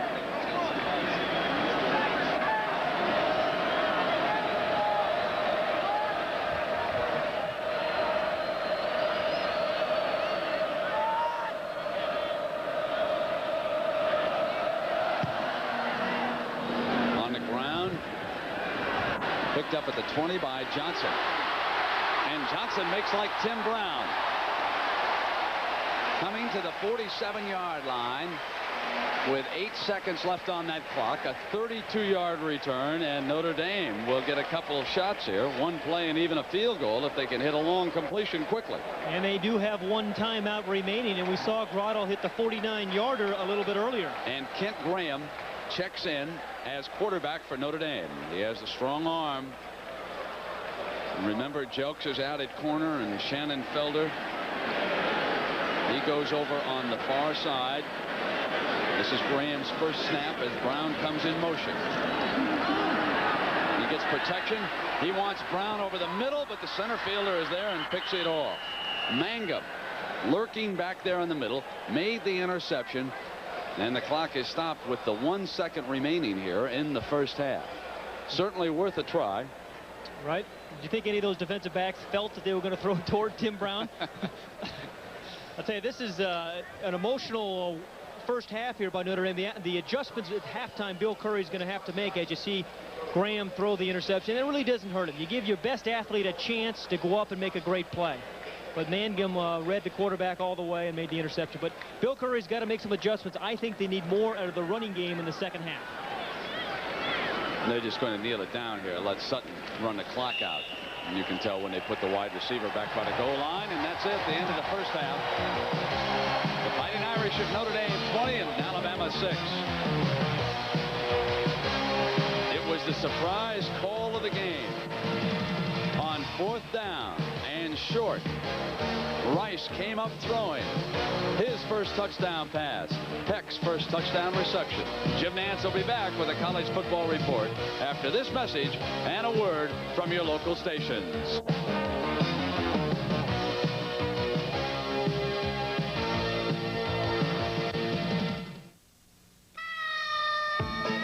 In places beyond the reach of other overnight delivery companies, you'll find UPS. Because unlike the competition, only UPS next day good men. This is CBS. Deadliest game show of the future. Showtime!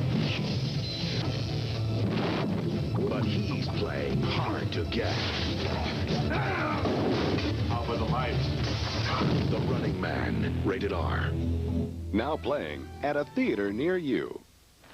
When you're serious about your chainsaw, you want an Echo. Starts easy, runs strong. Especially if you're a little impatient like I am. Okay, grow, little fella. That's it. Come on, come on, come on. All right. Echo saws. Henthorne's Mower and Engine Service, Indianapolis, Indiana. Southport Lawn Equipment, Indianapolis, Indiana. Baldwin Small Engine, Columbus, Indiana. Magnum PI tonight at 11:35 on Wish TV. The Prudential College Football Report is sponsored by The Prudential. Your Prudential representative goes above and beyond to meet your needs in insurance and other financial services. The Prudential, your rock in financial services. Welcome back to New York. Jim Nance along with Ara Parsegan. And before we get to the scores, I want to take everyone back to December 31st, 1973. Alabama 11-0 taking on Notre Dame 11-0. And Ara, the play coming up was called the greatest call of the century right here. Well, I don't know that it was the greatest call of the century, but certainly it led to a national championship. But interestingly, Jim, the principal receiver was Dave Casper coming across. The defensive halfback made a mistake. Clemens had to throw the ball to Weber, who caught only his second pass for the whole year. And it was supposed to go to Casper. That's exactly right. All right, what about the first half here in our ball game? 20-6, Notre Dame beating Alabama. Your thoughts on the first half? Well, I thought the key matchup was the Notre Dame offense against the outstanding Alabama defense. In the first half, there's no question about it, Notre Dame won that. They have 209 yards to about 92. So at least the first half, it's theirs. All right, Ara. All eyes on Oklahoma today to see how the Sooners are adapting to this new backfield. And Charles Thompson, so far 4 fumbles by the Sooners. This game has just started the fourth quarter. As we reported earlier, Barry Switzer on the sidelines, hobbling with a knee injury after being run in on the sidelines by the quarterback, Charles Thompson. That's a touchdown by Michael Jones of Missouri after a Thompson fumble just moments ago, and Missouri scores there to cut the lead from 17-3 to 17-10. From what you've seen so far, are the Sooners ready for Nebraska next week? Well, I got glowing reports on Thompson during the course of the week when I talked to the offensive coordinator out there. But still, just as we talked a week ago, Jim, when you lose your outstanding runners, your 2 top runners, you've got to have these guys play under pressure, and that's what they're doing today. If they come out of this ball game with a win, then they'll be ready for Nebraska. Thompson has rushed for 97 yards, passed for 104, but his team's only leading by 7. Now, Nebraska worked out for 2 hours this morning in Lincoln, getting set for the Sooners next week. The big showdown you'll hear or see right here on CBS, number 1 against number 2, 3:30 Eastern Time here on CBS. Now, teams in the top 10 playing tonight: 3rd-ranked Miami, 4th-ranked Florida State, and number 10 LSU, all heavily favored in their ball games tonight. Number 5 UCLA taking on Washington. Eric Ball has scored 2 touchdowns for the Bruins. Gaston Green has not played so far. Syracuse against Boston College. Now, can you believe it? BC scored the first 17 points in this game. Jim Bell went over 1,000 yards on the season for the Eagles, and Jim Bicknell's team was leading, or Coach Bicknell's team there was leading. Jack Bicknell 17-0. And Don McPherson, though, led him back again. 265 total yards today for Don McPherson. The touchdown pass there to Tommy Kane. And Syracuse really coming on there in the second half. Your thoughts on Don McPherson? I see this guy right now, along with Tim Brown, the 2 most valuable players this year in college football. I'm very much impressed. The guy's got quickness, he's got speed, and as you saw there, a tremendous release, and I think he's a real pro prospect. Boy, Jack Bicknell's team last week scared Notre Dame, and today they scare Syracuse before the Orangemen pour it on. It looks like Syracuse is going to the Sugar Bowl. We'll talk more about the Bulls later here at halftime. Auburn and Georgia, the oldest rivalry in the South. What about this game, Coach? Any thoughts? Well, you talk about Vince Dooley in Georgia. When they get in close ball games, he wins somehow. It's happened I don't know how many times. All right, so you'll take Dooley there. Now, Clemson today clinched the ACC title with a win over Maryland. That final was 45-16 for Clemson. And here's the quarterback, Rodney Williams, off the play action, going to the pride of the Tigers, Gary Cooper. 50-yard touchdown put Clemson in front at that time, 10-7. They go on to romp, 45-16, 2 backs. Over 100 yards today for the Tigers. Now, elsewhere, Indiana and Michigan State. This is the game that will decide things in the Big Ten. The winner will go on to the Rose Bowl. Michigan State leading as Lorenzo White has just scored. You know Bill Mallory real well. Any thoughts here? I called and talked to him during the course of the week and was absolutely shocked when he told me that he's going to try to run against a team that's number 1 in the nation, giving up 1.8 yards per carry. So far in this ball game, they've carried 8 times for 5 yards. So he's going to have to put it up if he expects to win the game. All right, Hoosiers trailing at the moment in the second quarter, 7-3. South Carolina today held Wake Forest to 3 yards rushing. Look for South Carolina to go to the Gator Bowl. Oklahoma State, Thurman Thomas, over 200 yards rushing so far. He has scored 3 touchdowns for the Cowboys. Reggie Cobb, the freshman, 3 touchdowns, now 19 on the season for that volunteer running back as they win easily. Texas A&M and Arkansas, halftime, and the Aggies lead by 7 over the Razorbacks, who are trying to keep their Cotton Bowl hopes alive. And Texas beat TCU 24-21. Eric Metcalf, the son of Terry Metcalf, has gone over 200 yards rushing, or did today, in that Texas victory by 3. And we'll have more scores and highlights in just a moment as the Prudential College Football Report continues here on CBS with results from around the country.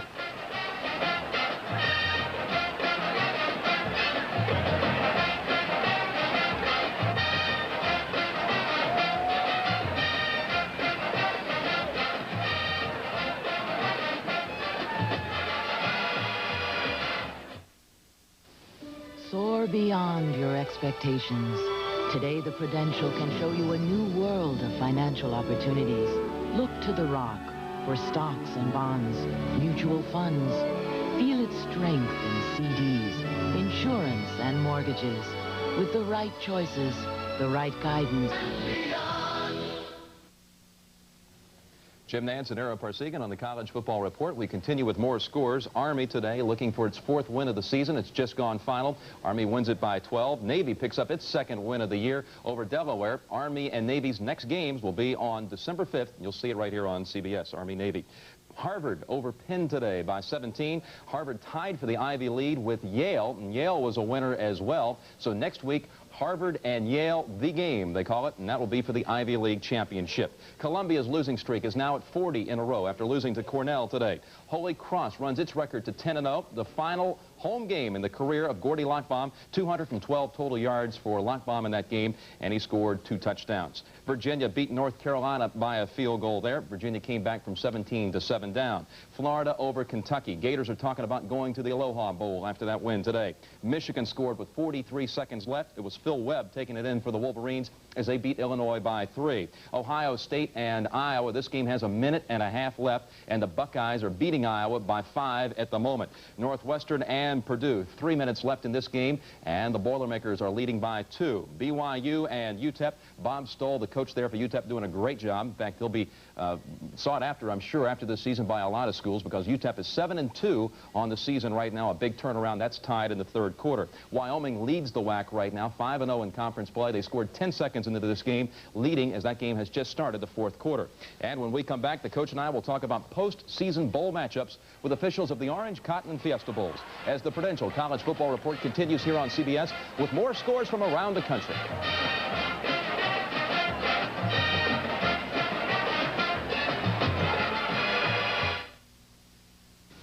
We go above and beyond just like you. Above and beyond what we have to do. Ensuring the best in life for you. When it comes to life insurance, nobody goes above and beyond. We go above and beyond just like you. Above and beyond. Above and beyond.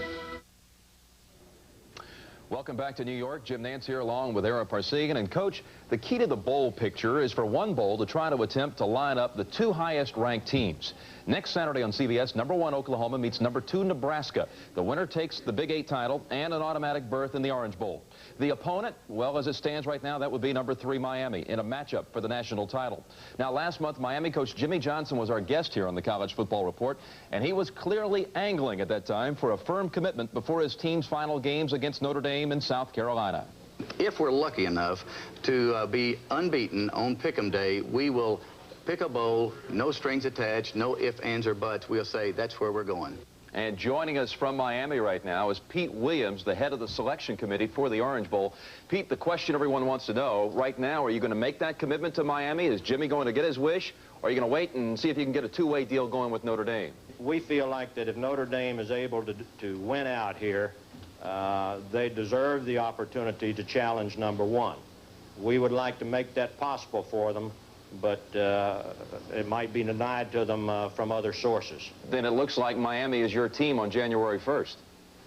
Like I said, I can't make any comment, but a lot of people are drawing that conclusion.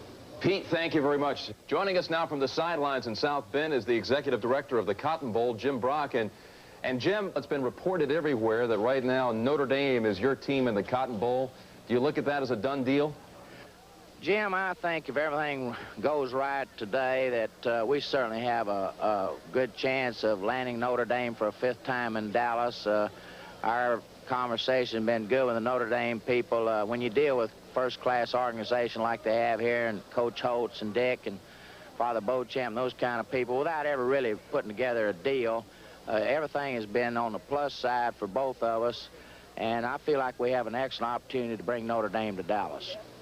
Now, we just spoke with Pete Williams from the Orange Bowl, and he says that trying to work a 2-way deal with the Cotton Bowl didn't work out for fear of a possible Miami-Arkansas rematch coming in your bowl.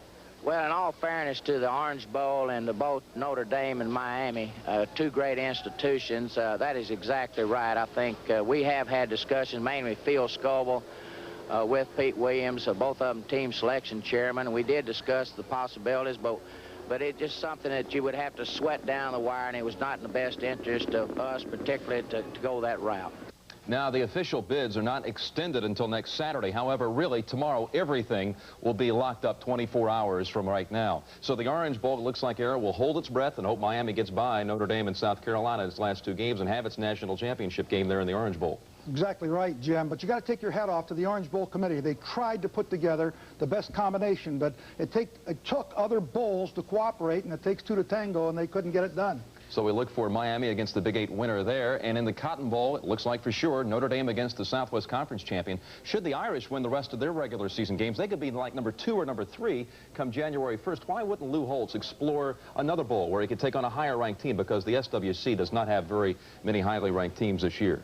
Well, Jim, I think what a lot of people don't know is that Lou Holtz has been to all the other 3 bowls. He's been in the Rose Bowl as an assistant coach, the Sugar Bowl, and the Orange Bowl. He's never been to the Cotton Bowl, and I think he wanted to round that out, and I think they're going to do it. All right, and a chance, of course, to go against Arkansas, the team he used to coach there down in Dallas. Now, another key New Year's Day bowl game is the Fiesta Bowl, and earlier I asked Bruce Skinner if, as rumored, it will be Florida State against the runner-up of next Saturday's Oklahoma-Nebraska game. Well, Jim, we think that we have an excellent chance of pulling off that matchup. Of course, bid day is November 21, but we're hopeful that we can pull that off. Right now, Nebraska, Oklahoma, Florida State, they're 3 out of the top 4 ranked teams in the country, so we think that that's an outstanding matchup if we're able to pull that off. And, of course, we talked with our bowl representatives just a few minutes ago. That was not live. And the Fiesta Bowl, though, Era, will be Florida State against the runner-up Oklahoma or Nebraska from the Big 8. Now, also, just a few minutes ago, talked with the Sugar Bowl Executive Director Mickey Holmes. He tells me next week they will have a representative at Syracuse when the bowls can officially be extended. So what he's saying, Syracuse will be going to New Orleans and taking on the SEC champion. The Rose Bowl, that Indiana-Michigan State winner against UCLA or USC. And an update now, and what a shocker this is turning out to be. Missouri has just kicked a 45-yard field goal. Tom Wheelahan, 45 yards out, and 8 minutes to go. It's 17-13 Sooners over Missouri. We'll keep you posted in the second half of our game. Right now, the Tide is trailing by 2 touchdowns against Notre Dame. With Era Parsegan, I'm Jim Nance in New York. Thanks for watching the Prudential College Football Report here on CBS. The Prudential College Football Report has been sponsored by the Prudential. Your Prudential representative goes above and beyond to meet your needs in insurance and other financial services. The Prudential, your rock in financial services. Former college basketball player Edward Monk Malloy. Among the purposes of higher education is the cultivation of skills of lifetime learning and responsible citizenship. Properly understood, intercollegiate athletics can be an integral part of that educational process by developing habits of self-discipline, cooperation, effective leadership, and the ability to handle both victory and defeat. The preceding brought to you by the College Football Association.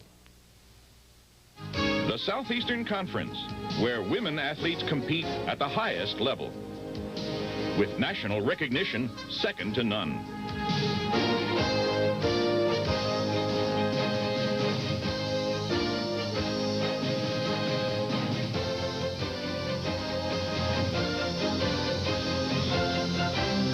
The Southeastern Conference, 10 universities for all America. You're watching college football on CBS. Alabama at Notre Dame. Brent Musburger and Pat Hayden will be back with the second half action from South Bend after this message and a word from your local stations. Take me back where I belong. Take me where it's safe and warm. The Goodyear Vector is the all-season radial that pumps water away to keep more tire tread on the road. Ooh, Pinky hasn't taken a bad picture of me yet. This is CBS. Look, only from that great green growing group of banks, the Merchants National Companies.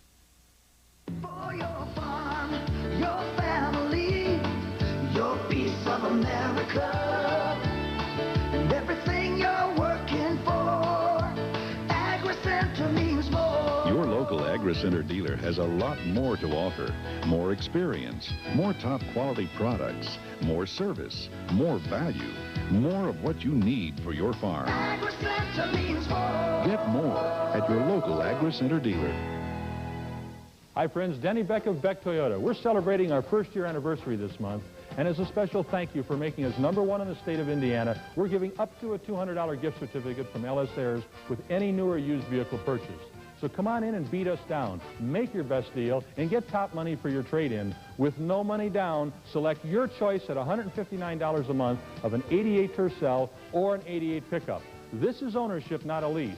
With the lowest prices in town, nobody deals like Beck Toyota. Start your day off right with Our Magazine, weekdays at 9. CBS Sports presents college football. Today's CFA game is sponsored by the heartbeat of America, today's Chevrolet. Michelob Light. When the sun goes down, light up the night with Michelob Light. American Airlines, something special in the air. And by Domino's Pizza. Domino's Pizza delivers hot, fresh-baked pizza in 30 minutes or less.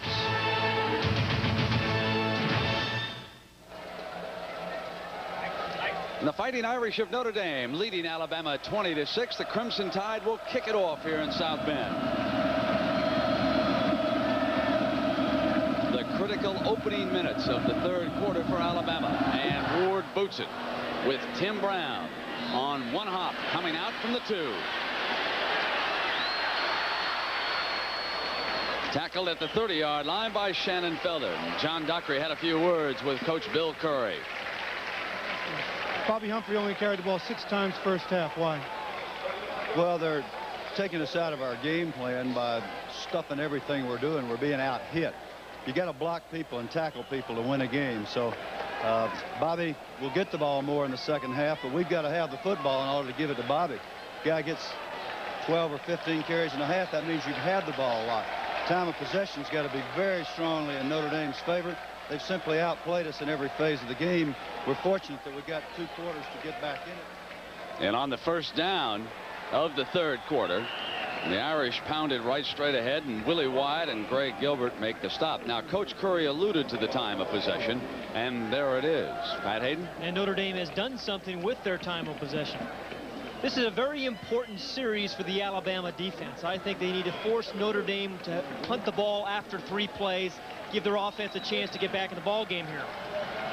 Reggie Ward, Tim Brown are out to the left. Ricky Waters checks in at tailback. Green is out. Rice, time, wants Brown, incomplete, and stepping in there was Kermit Kendrick. Had him wide open. Terrific protection here. You're going to see this whole offensive line gives Tony Rice the chance to throw the ball downfield. Now it's set up because they've run the ball so well. There's the play action fake. Now he had Brown wide open. The ball is underthrown and then well played by Kendrick, number 27. Throws it over the top. It's a score. Third down and long against Kendrick and the Bama defense.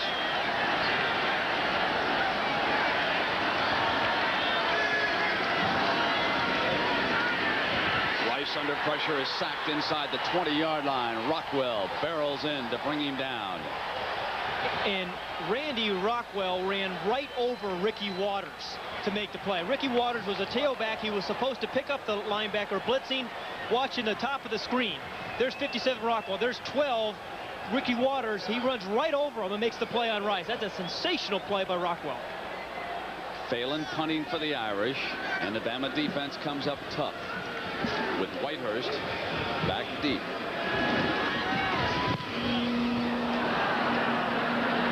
Whitehurst will let this one roll. He came up a little too quickly on that line drive, looking for a return, then thought the better of a very difficult punt to handle. So the Irish pick up a few bounces there, and it's a 51-yard punt.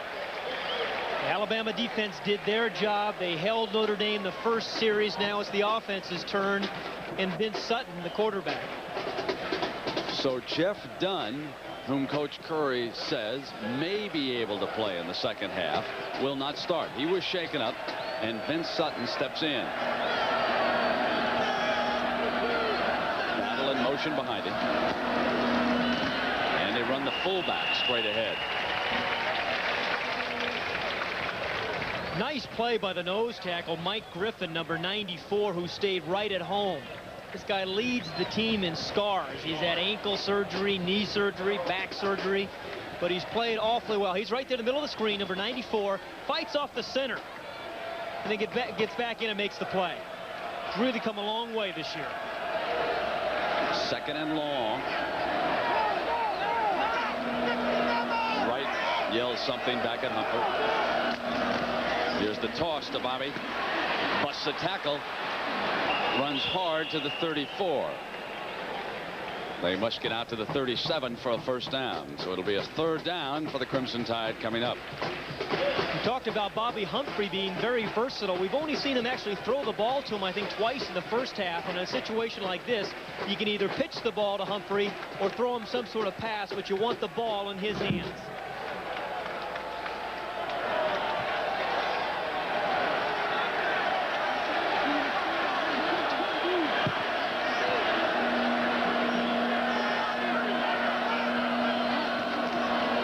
Toss again to Humphrey. On the cutback, he'll be close to the first down, but he had to get out to the 37-yard line or near it for the first down. Coach Curry looking at the spot. And 4th and short. Well, if I'm Vince Sutton, I ask the referee for a measurement. This is too important of a down. I ask for a measurement so you know exactly how far short you are. They have to give it to you if you ask for it. Chris Moore punting. And Tim Brown awaiting another opportunity.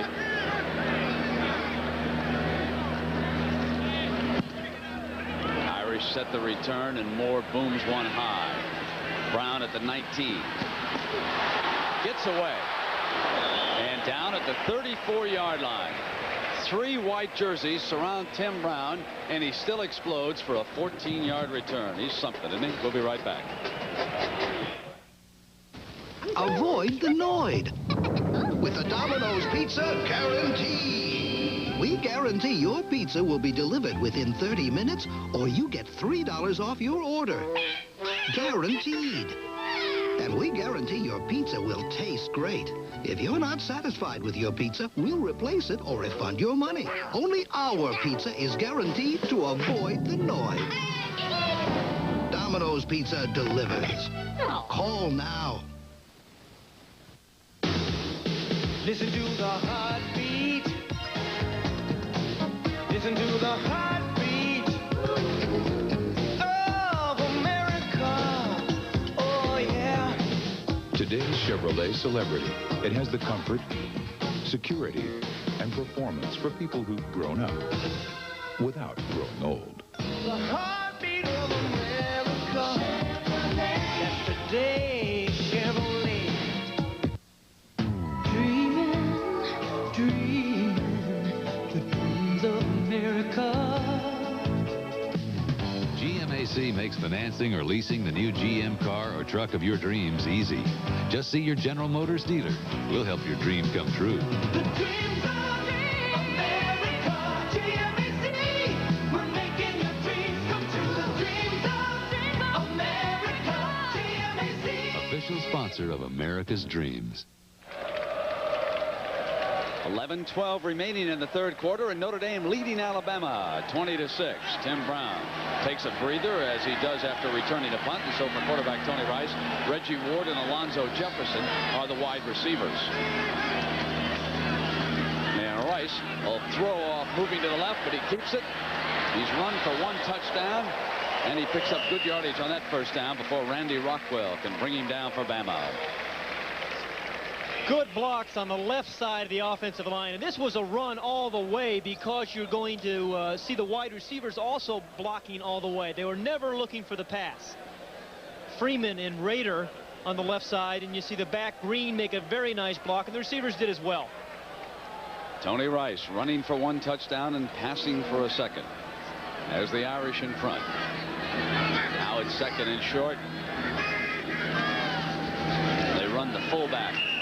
He'll be short of that first down. Johnson, the ball carrier, into the arms of Willie Wyatt and Tommy Cole.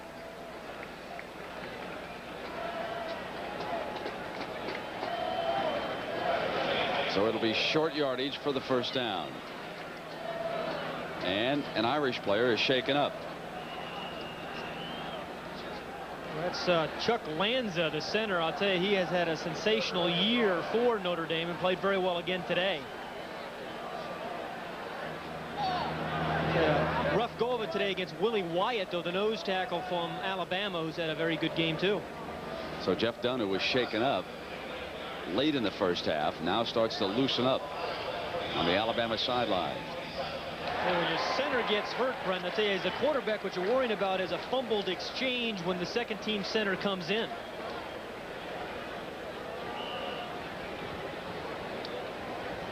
They were trying to get some practice in right now over by Lou Holtz. They're trying to get in some practice between the second-team center and Rice. And Mike Helt has been snapping, but let's get a quick report on his condition. Let's go over on the quarterback situation in Alabama. Here's John Dockery. John. Thank you, Brent. I heard you talking about Jeff Dunn. I watched Brent. Back to you.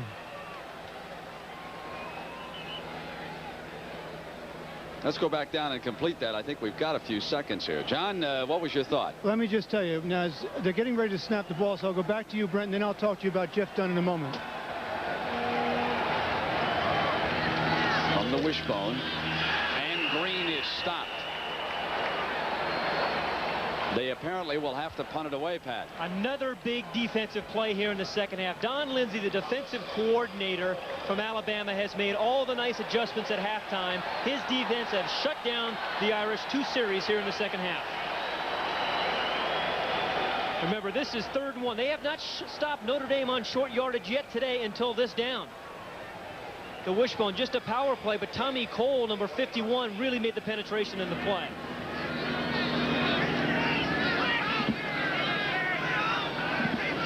Whitehurst, the return man, failing the punter.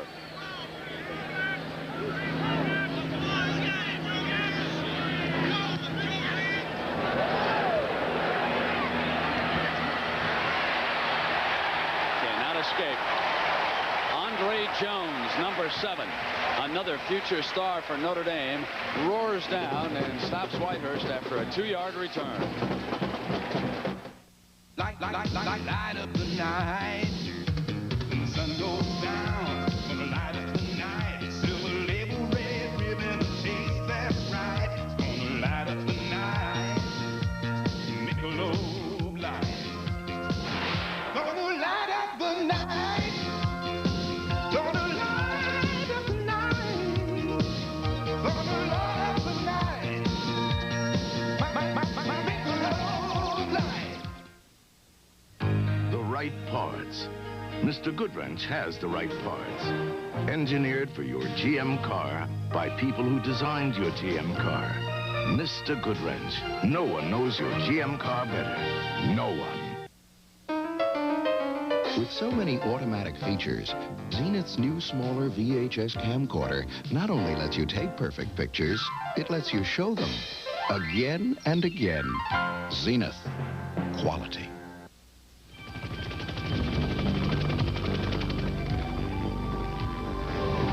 Set, Doctor. What's your condition? Still serious. Everything ready in Chicago? The surgical team will be waiting. Good. You will be at the airport in 7 minutes. Your flight's on time. This is going to be one complicated operation. That's why they called you. When you're something special, people know it. The 2 best teams in the nation. Number 1, Oklahoma. Number 2, Nebraska. The game of the year. A doubleheader day of champions next Saturday on CBS Sports. Jeff Dunn, the Alabama quarterback, shaken up before the half, is now back in the game. They checked his hand-eye coordination along the sidelines, checked his eyes. It appears to be okay, though he was a little bit wobbly, but they have him back in there now. Now back to you, Brent. All right, John. We have 8:47 remaining here in the 3rd. Notre Dame leading Alabama 20-6. And Dunn brings the Crimson Tide to the attack.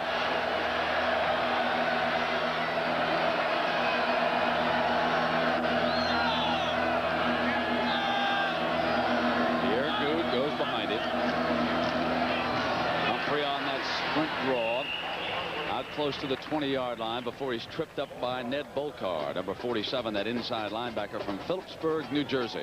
If Alabama is going to come back and win, it's Bobby Humphrey that's going to do it. They have to find as many ways as they possibly can to get him the ball, on pitches, on screens, on draws. Only had 9 carries this far today. On to second down. Dunn keeps it, and he is ripped by Figueroa.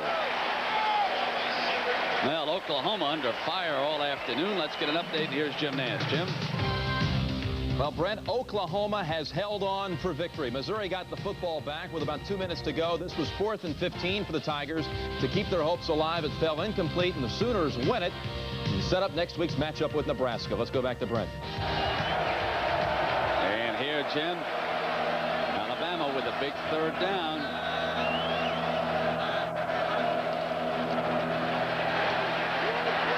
It's time. Incomplete. Wanted Stafford, underthrew him. He caught it on the bounce. An incomplete pass. Bama forced a punt.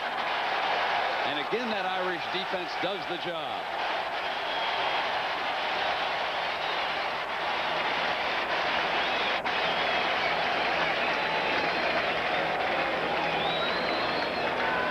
Notre Dame will get very good field position again. Chris Moore bangs one toward Brown. From the 37, down at the 40-yard line. Quickly covered by Alabama. So now, with the results starting to roll in, we can take a look at what's ahead of us next Saturday. Now, Notre Dame goes into Happy Valley, and wouldn't Joe Paterno love to stage an upset in that one? It could be the game of the year for the Nittany Lions. And then afterwards, Oklahoma, Nebraska. Okay, Pat Hayden, who will be favored in that game, Oklahoma or Nebraska? It's got to be Nebraska, which is unusual for a second-ranked team because of the way they're playing. It's at home and because of the injuries to Oklahoma. Should be a damper. 1st and 10 for the Irish. Rice keeps it, and he is hit from behind by Tommy Cole.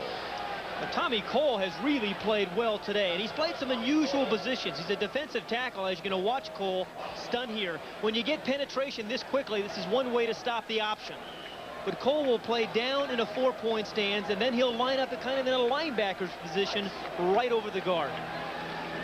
Chuck Lanza back in there at center for Notre Dame on this 2nd and long. Beck is the tight end. Green. And it'll be 3rd and long. Alabama's defense starting to come on strong here. Beginning of the game, we said if Notre Dame could run the ball inside, they'd win. They did that the first half, but not here in the second half. They've stuffed them. Alabama has. You can see that Bill Curry's put the headset back on. That's his son, Bill Curry Jr. To the right of the screen, he wears the headset. He delivers the calls down to his father. Young man who plays football at Tuscaloosa High. He's a sideline assistant. Looks like he's going to be a heck of a coach, too, doesn't he? Getting a start early. Now Rice, play action. Going to go long, wants it all. Brown's got it to the 5-yard line. That's the wishbone signal on the sideline. A 54-yard reception. Brent, I think Timmy Brown pushed off on Mangum. It looked like offensive interference to me. Let's take another look at it. He's right there, obviously. 29, takes the inside away. Goes up with his right hand. Yeah, he is pushing off Mangum. That should have been an offensive interference call. I thought that was really a major league push. Well, I think he pushed. Anytime you push it, that is a penalty. Well, he's caught 4 passes for 114 yards. There's the bone look with Brooks and Green. They're the halfbacks. Green stopped at the 5.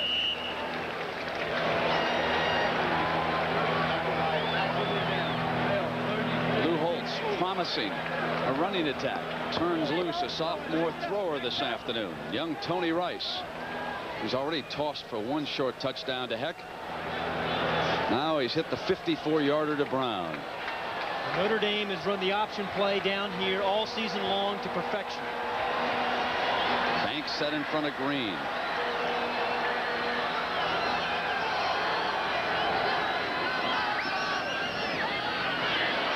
the fullback, Banks, getting to the 3-yard line, and it'll be 3rd down again. And let's take a look at Wyatt. Willie Wyatt, the nose tackle. Again, we've talked about the kind of game he's had. He fights off Lanza, who's back in the ball game, and then right down the line. He gets a little actually held there by Chuck Lanza. And Anthony Smith, number 94, who turned in some key moments against LSU, came up and actually made the tackle on that play. Now here's the 3rd down. The wide side is to Rice's right hand.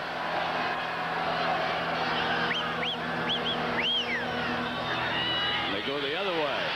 And he gets nowhere as Wyatt again penetrates and makes a great defensive play. And so the field goal team trots onto the field here for the Irish. Good defense by Alabama so far, except for the one play. Again, and I think it was a questionable call, but still, Willie Wyatt really did a job down here on 3 successive plays. Fights off Lanza and puts the quick stop on Rice. It's sensational when your nose tackle leads the team in tackles. Now Grottle has kicked a 49-yarder and a 21-yarder. This would be a 22-yarder. He's perfect. 3 field goals by Ted Grottle. First points of the second half. The Irish still lead it. Thank you. Kent Avery. Big promotion, important project. You're really on the go. Next step, VP. But didn't your client just stop you from using her phone? Oh, a minor faux pas. Once she found out that you were calling Nome, Alaska? Well, at least I asked. And you should have used your AT&T card. Really? With your AT&T card, almost any phone becomes your phone. Just dial 0 plus the number you're calling, then your card number, and your call is billed to your phone. Great concept. To get the AT&T card, dial 1-800-CALL-ATT. What's all the excitement at your Chevy dealers? It's Chevy National Pickup Month. Come see new option packages for $1988 that can save you up to $1,900 on Chevy S10 pickups. And take the test drive of the decade in the advanced new full-size Chevy. The first all-new full-size pickup introduced in this decade. See your Chevy dealer now during Chevy National Pickup Month. Everybody else is. Light fighters, the new light infantry. No matter where you are, in the jungle, the Arctic, the desert, or the mountains, you run out of day before you run out of challenge. You know, all this talk about building your confidence might sound like a lot of hype. Let me tell you, hype doesn't get you to the top of this rock. Be all that you can be. Hey, Gal. What? The elevator's here. Find your future in the Army. On the NFL Today, in Philly, they call it Buddy Bowl. Brent Musburger interviews the man who's turning the Eagles into contenders, Buddy Ryan, tomorrow on CBS Sports. Alabama fans will be a little bit upset about this view.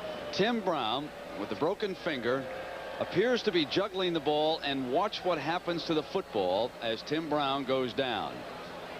Does not have good control, but he alertly rolls over the top of the ball, and they ruled a reception of 54 yards. So forget the interference, did he or didn't he? He really did not have control of the ball, but it counts. The Irish kick a field goal, and they lead it 23-6. 3:46 to go here in the third. A short bouncing kickoff. Humphrey picks it up just before it was to go out of bounds. Now that would have been a 5-yard penalty and a re-kick, and there is a flag that comes down late into the pile. One of the trailing officials threw the flag,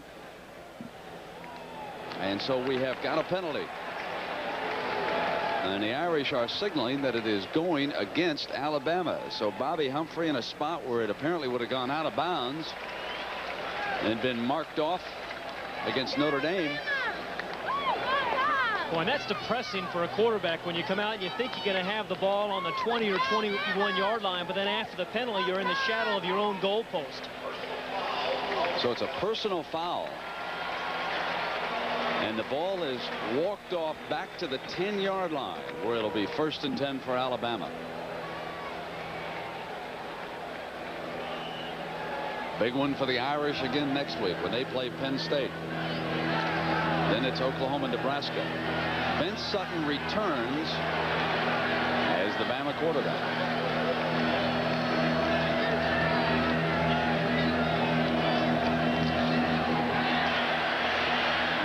broken play. Makes the most of it. Battles out for about a yard. Vince Sutton, we talked about him a little bit earlier. He had 2 starts earlier this year, and actually he's a junior quarterback and started as a freshman for about 4 games at Alabama. But Bill Curry thought he wasn't really getting the job done and then went to Jeff Dunn after the 2 starts by Sutton. Has a very strong arm, though.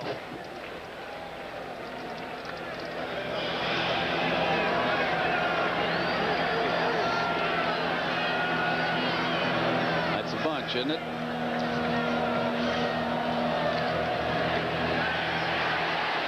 Steps up against the pressure and throws incomplete. Had Humphrey open. George Streeter there with the coverage. Good pressure by Frank Stams, number 30, an outside linebacker who put some pressure on Vince Sutton. 3rd and 19. That's the title of my next book. Saw that a lot. 3rd and 19. You wonder if the Orange Bowl has given up their quest for Notre Dame. Watching how impressively the Irish are handling Alabama here this afternoon. Notre Dame still with that confrontation against Miami in a couple weeks. Sutton cannot scramble out of trouble. He'll have to punt again as Rich Morrison, backup nose tackle, gets the job done for Holtz. And a standing ovation for the defense.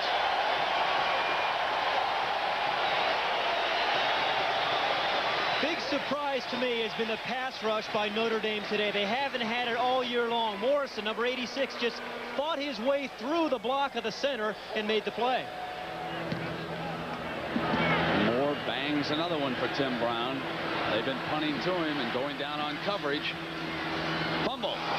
Ball is loose. Alabama pounces on it here on the near sideline, and they got it. A fumble punt by Tim Brown. And Alabama gets down and recovers it. You know, and I admire Bill Curry's decision. Yesterday, he said, hey, we are Alabama. We're a great football team. We are going to punt the ball to Tim Brown, and we're going to go down and cover him and tackle him. And they've done it all day long. He had one nice punt return, but here they turn over the fumble. Great job by number 18, Lorenzo Ward, on that play. We've got a new quarterback for Alabama, Billy Ray, number 12. Highly recruited, Brent, highly recruited player. So Ray steps in.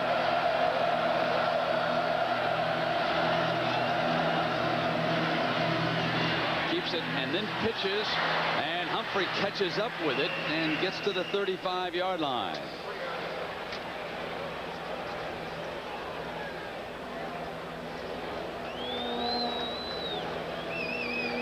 Here's how the Tide have accomplished it, taking advantage of those turnovers.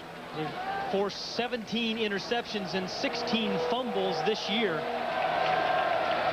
Billy Ray, big freshman out of Atlanta, he's 6'4" and 200 pounds. Wow, great job by Flash Gordon. And nice strategy by Foge Fazio, the defensive coordinator. When you get a new quarterback in, you blitz him. 38, Flash Gordon off the corner. It's way too quick for Condon, number 77, the guard, to pull out and block him. That's what they were trying to do. That's why they call him Flash. Nice strategy, though. Blitz a new quarterback. So Ray and Alabama with the ball back at the 45 now. They must get inside the 30 for a first down. Running the quarterback draw and going nowhere. Frank Stams, the one-time fullback here in South Bend, out of Akron, Ohio, gets the stop.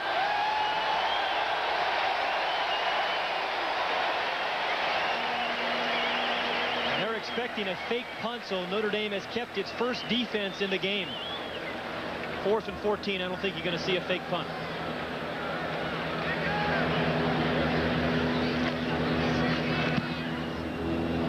And Moore hangs one high inside the 10, and Alabama goes for it right there inside the 5-yard line. They down it. A 40-yard punt, and it was a beautiful by number 5, Chris Moore. It was number 32, Brent, Orlando Courtney, who made the play there. He stopped the ball early before it went into the end zone. That was a proper call by the official.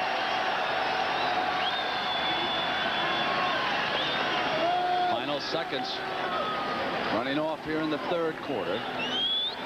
Notre Dame leading Alabama 23-6.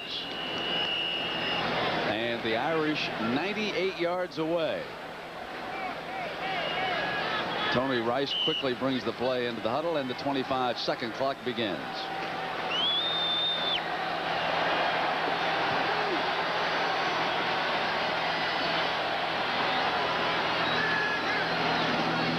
The tailback. And Green stood up by Kermit Kendrick, number 27. That was a tackle. Got himself in great position, a strong safety. He saw the gap, the hole there, and he filled it beautifully. But we've got a timeout as the third quarter comes to an end. And college football on CBS will return after this message and a word from your local stations. When the sun goes down, gonna light up the night. Silver label, red ribbon, a taste that's right. Gonna light up the night. Michelob Light. Gonna light up the night. Light up the night. Michelob Light. Gonna light up the night. Light up the night. Radio Shack's sale price Tandy 1000 TX brings the gift of a true high-speed business computer to your home affordably. PC compatible, easy to use, with 7 ready-to-run programs for the family. Keep a budget, write term papers, even create graphics or learn music. Save $250 on the high-speed Tandy 1000 TX, color monitor included, only $1249. Tandy computers, because there is no better gift value. Only at Radio Shack. This is CBS.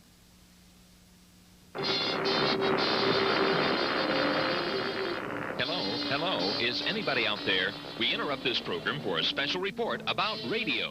Across the dial, stations are fighting for your ears and those big advertising bucks. Beginning Monday, News 8's Patty Spitler takes you to the front lines of Indianapolis radio. See the faces behind your favorite voices and find out how competition affects what you hear. Catch her report Monday at 6 on Wish TV News 8. You see more Volvos on the road these days because there's a new alternative for luxury car owners. Maybe these people know something you don't. Like Volvo's long history of safety engineering and a reputation for being practical and durable, with an odometer that reaches almost 1 million miles. Have you ever driven a Volvo? At least stop by for a test drive. Then you'll truly know why so many people are buying Volvos today. Tom Wood Volvo, a dealership with a different approach to selling automobiles. Unit 16, traffic emergency, eastbound Hillside, over. Unit 16, roger. Unit Delta 9er, dispatch, Hillside Freeway. Delta 9er, Unit 6, Medic 1, 1052, Hillside Freeway. Medic 1, patient is stable. Unit 6, please respond. 10-4. The Informant Information Radio is available at all H.H. Gregg superstores.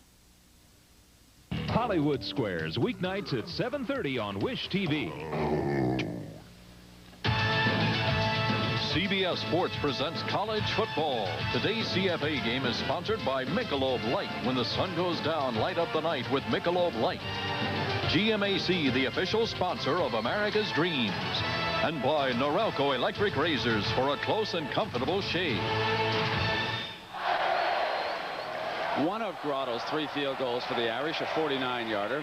54 of Brown's receiving yards on one play. Humphrey's done his job, but look at Alabama offensively. In the first series, 56 yards. They marched down and kick a field goal. Since then, Foge-Fazio's adjustments have paid off.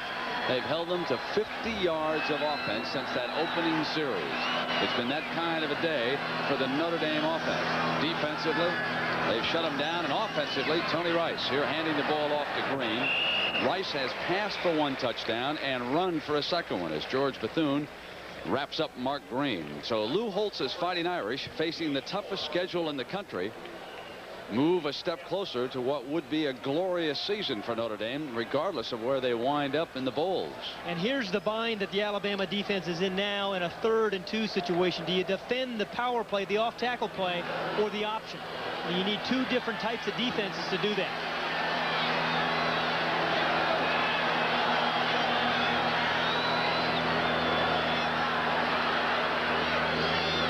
Rice on 3rd and 2, running the option. Face mask, the penalty flags come down from all over the place as Derek Thomas illegally reached in and grabbed the mask. And what a big play that is, because Alabama had him stopped short of the 1st down. This wasn't an intentional face mask. It was one of those inadvertent ones, but nonetheless, it'll give him the 1st down right there. Thomas goes right up, has his mask clearly there, but he would not have made the 1st down. 7th penalty against Bill Curry's Crimson Tide.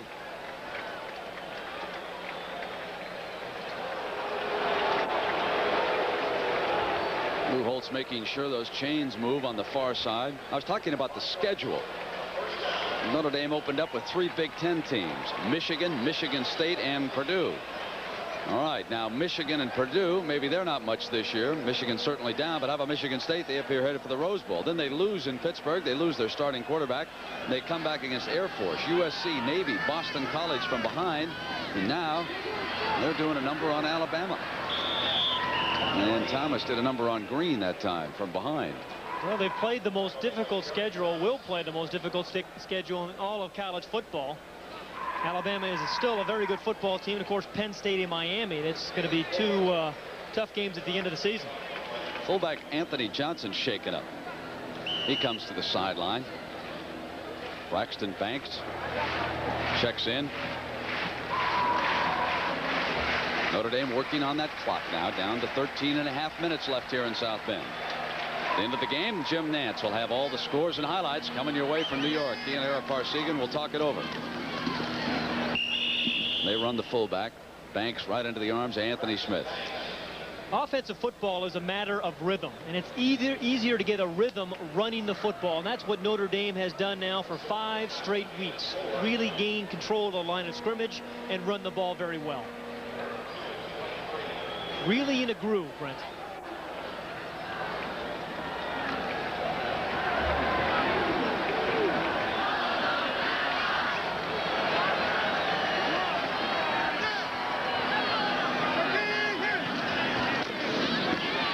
Wishbone, the fullback, out to the 25-yard line, and another Notre Dame 1st down.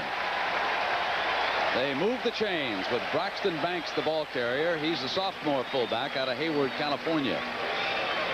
That's one of the reasons the defense of Notre Dame has been so effective, is because the offense has been on the field for so long.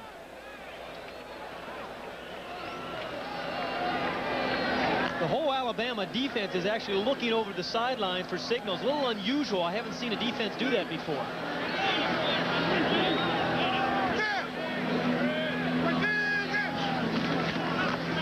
Here's Green on the toss. Great cutback. Green explodes at midfield. Finally steps out of bounds. They signal touchdown. Wait. They signal touchdown. He went down the sideline for 74 yards. They couldn't get an angle on him.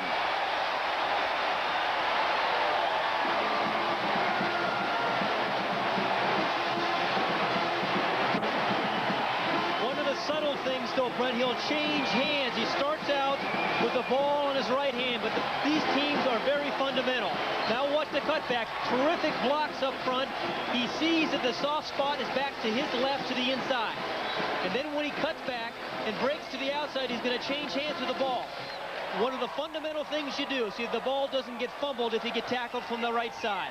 It shows remarkable speed. The man has only fumbled once in the last 2 years. Very close, but I think he did stay in bounds down there, didn't he? And again, a few more oranges. And they threw the flag because of it. The referee threw the flag because of all the oranges coming down. What a great run by Mark Green. Doesn't get much credit because he plays in the team with Tim Brown. That's the kind of afternoon he's enjoyed here. Their longest play from scrimmage this year.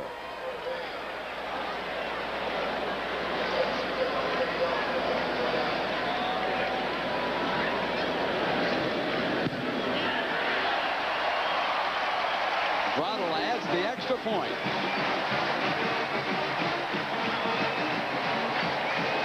And Mark Green, the junior from Riverside, California, makes the scoreboard light up with a great run down the sideline. What a great leg he showed him, huh? And we'll be right back.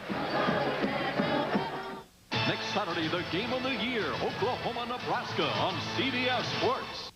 If you ever thought you had to give up comfort to get a close shave, think again. Norelco puts close and comfortable right in the palm of your hand with a revolutionary system that shaves skin close in a way that's incredibly comfortable. With a patented lift and cut system that lifts each hair so it's possible to shave skin close without the blades even touching the skin. A shaver that defies logic gives you a shave that defies belief. Norelco Rotatract, where close and comfortable come face to face. Dreaming the dreams of America. GMAC makes financing or leasing the new GM car or truck of your dreams easy. Just see your General Motors dealer. We'll help your dream come true. The dreams of America. GMAC. We're making your dreams come true. The dreams of America. GMAC. Official sponsor of America's Dream. When you have miles to go and promises to keep. Listen to the heartbeat of America. You could just discover new Chevrolet Corsica. And find not just a sports sedan with exceptional road performance, but a sports sedan designed to keep all your promises. The heartbeat of America. Corsica. That's today Chevrolet. My eyes did not deceive the first time. Joe Assetti, our director, comes up with this view. I want you to watch Green's right foot, not the left one, the right foot. Out of bounds at the 12-yard line. Well, Brent, John McKay, the head coach at USC for 16 years, always thought the referee's name here was Patrick Murphy. Yeah. Robert De Niro watching the action here in South Bend.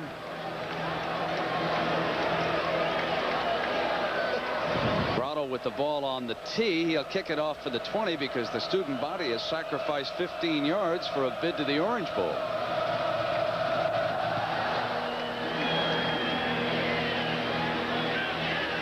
Fielded at the 22 by Humphrey. Hammered down around the 33-yard line. Tony Brooks, the young running back, does a job, and you'll see some running backs do a job tomorrow, huh? With the NFL, 12:30 Eastern, NFL Today. Those are the early games on the CBS network. Then the doubleheader games, and a lot of you folks will watch the Giants and the Eagles. Randall Cunningham, can he keep it going there in Philadelphia? We'll find out tomorrow. Well, there's a couple of plays that the folks down in Birmingham are not going to be very happy about, Patty. Oh, two at least that we've seen this half. Billy Ray. He's the third quarterback used by Coach Curry here this afternoon. They got to come from behind now. He completes one to Whitehurst. Let's go downstairs to John Dockery. Doc.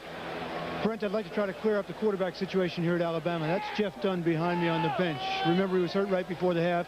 He came back, tried to play, appeared to be so-so. He started to have a relapse of that wooziness that he had before the half, and he's just not able to continue. He won't be back at all. Now back to you, Brent. All right, John, thank you. And, of course, Jelks was helped off the field, and I saw him go on into the locker room with a leg injury. This is a tough afternoon for Bama, and Auburn is still ahead. There's their big guy, Humphrey.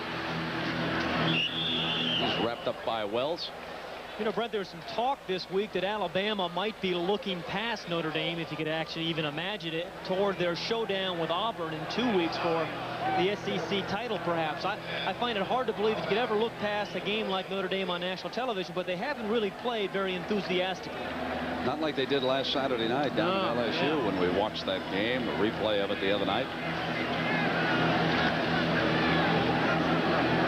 is so hard for a team to stay up every week. And that's why, again, you've got to give Holt so much credit here at Notre Dame for the job he's done.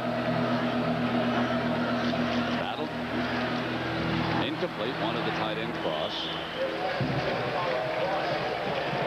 We're talking about the unbeatens. Let's take a peek. Here were the 4 and how they handled this afternoon's action. Oklahoma was in a struggle with Missouri, but they prevailed. You can see Nebraska idle. That is big, folks. That is huge when you get ready for Oklahoma to have a week off before your biggest game. Now, Syracuse rallies, and tonight Miami against Virginia Tech. Sometimes we overlook that Miami team. Our coach Jimmy Johnson and I had a little telephone talk about that yesterday. I'll tell you more about that here in a moment as Ray pulls out. He's got time. Complete to the tight end cross, but short of the first down, so it'll be 3rd down for Alabama. Coach Johnson said, Brent, I know that you believe Florida State would be ranked ahead of us because of the job they did against Auburn if they had tied us, if they kicked the extra point. But don't forget, we had 42 seconds left in Tallahassee. We had all our timeouts. Walsh had done a spectacular job, and we had scored 3 of the last 4 times that we'd handled the ball. And you know, you got to give him his credit on that. That's exactly right. That comeback should not be overlooked in that Miami performance. And obviously he had thought about it. He had a very hot quarterback that day in the second half. Well, the fans favored John Foley, 49, operating in there at linebacker now. Incomplete. You know, Brent, you mentioned Lou Holtz getting his team ready each week. You have to remember, too, that most teams, when they come in to play Notre Dame or anywhere, they're at their emotional peak because this oftentimes it's a once-in-a-lifetime. They don't belong to a conference, so when you get Notre Dame, it may be your only shot. And so they have to play at an emotional peak each week, and they have done that against incredible competition. Where does Northwestern go for its bowl game this year?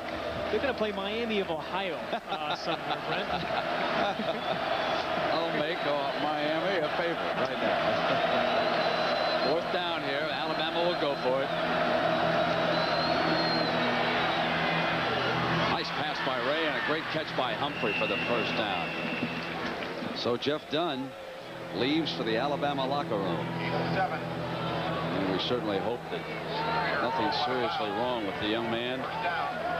Freshman quarterback. He's out of Greensboro, North Carolina. He was the backup to the great Todd Ellis. Actually, he played safety on that high school team while Ellis was the quarterback, and then Dunn came over and quarterbacked him his senior year. So it's a first down for the Crimson Tide now, trying to roll one in for pride here against Notre Dame. Little play action. Good arm, but he overled Whitehurst, who was coming across. Now the Cotton Bowl situation. Let's go to Jim Nantz in New York for that update. Well, Brent, if Notre Dame's going to Dallas as we expect, it doesn't look like Lou Holtz will go against his former team, Arkansas, because with 10 minutes to go, Arkansas is trailing Texas A&M 14-0. Craig Stump has just thrown an Aggie touchdown pass. Only 52 total yards for the Razorbacks in this game so far. Let's go back to Brent and Pat. I was chuckling when I said we're going to New York for a Cotton Bowl update because all week long Hoss Brock has been whistling the Notre Dame fight song at every pub and saloon in South Bend. What a character. 2nd and 10. Ray steps away from the pressure, motions a receiver, and then tucks it away. Gets nice yardage before he goes out of bounds, too. Sort of an impressive display here by Ray. I know that there's a lot of second-teamers out there on defense, but still in all, a 20-yard run, and Alabama moves the chains here. Cedric Figaro is down there at the outside linebacker for Notre Dame, but I was impressed there with Billy Ray, too. Shows some poise. Highly recruited quarterback. Most schools in the country wanted him. You know, Lou Holtz is the master of the quip. And I know now he is seriously concerned about the condition of his linebacker, making sure that he is all right. But a lot of us were out at practice. We'll see here he rolled up on the front of Figaro's foot.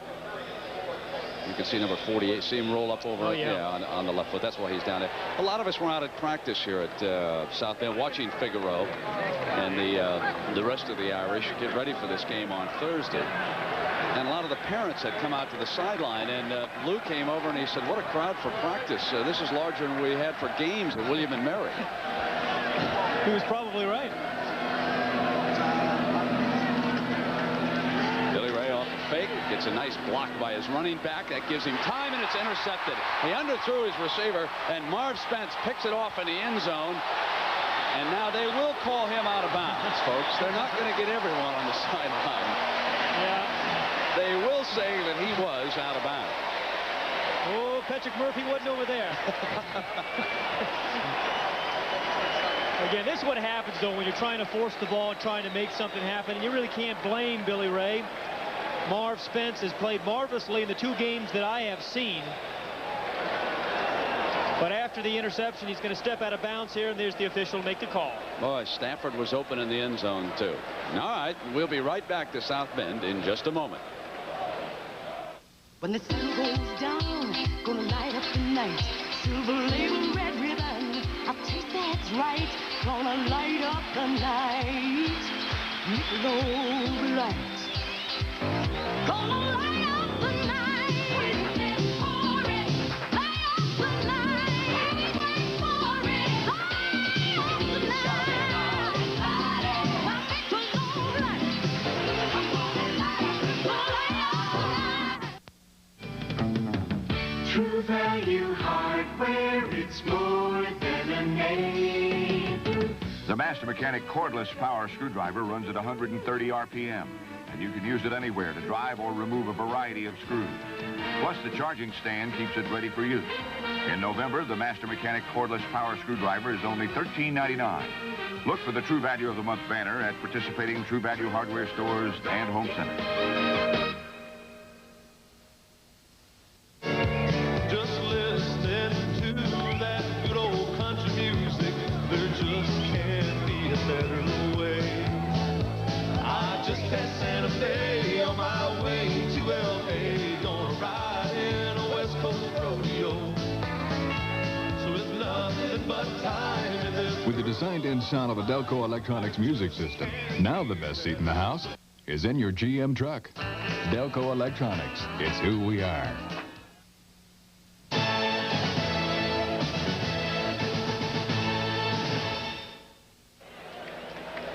That is a 9 there, folks. 9:30 to go. And that's Marv Spence, the cornerback who just intercepted the ball on the telephone there. He's a senior from Chester, Pennsylvania. And he has given the Irish possession out there on the 18-yard line. And at the conclusion of today's game, a Chevrolet Most Valuable Player of the game from each team will be selected, and Chevrolet will donate a $1,000 scholarship to both Notre Dame and Alabama. And they run Pernell Taylor here on first down. He's seeing his first action here. Well, a good story about Pernell Taylor, too. He is one of the seniors playing their last home game here. And number 46, he hasn't gotten a lot of playing time here over his 4 years. But, you know, there's lots of Pernell Taylors on teams across the country. And they're what make the teams, the guys that go out and practice hard and make the first teamers so special. You give guys like Pernell Taylor a lot of credit. And some great moments here for the seniors now. Tim Brown's last game in South Bend. They'll close out at Penn State and at Miami. There's Waters. They'll be seeing a lot of him in this stadium for the next few years. He's the freshman running back. 2 fine freshman tailbacks behind Green. Waters and Brooks. Oh, Tim Brown closing in on that Heisman Trophy, 225 total yards. And Bobby Humphrey will set sail after it next year for Alabama. Hard to believe, folks, that Alabama has never won the Heisman Trophy, given their great football tradition. That's a travesty as far as I'm concerned. Yeah, I agree. So many great players have come out of that school. Now it's third down. And here's the toss, and this is Brooks breaking a tackle. Fumbling the ball. The ball is down, and I think Alabama pounced on it. The blocker there did not see the ball come loose, and it was on the ground for a while. We'll let them sort things out down there before. Brent, remember. No, they're going to say that it is Alabama's ball. Yep, I was right the first time. Remember earlier we saw Mark Green change hands when he made the cutback.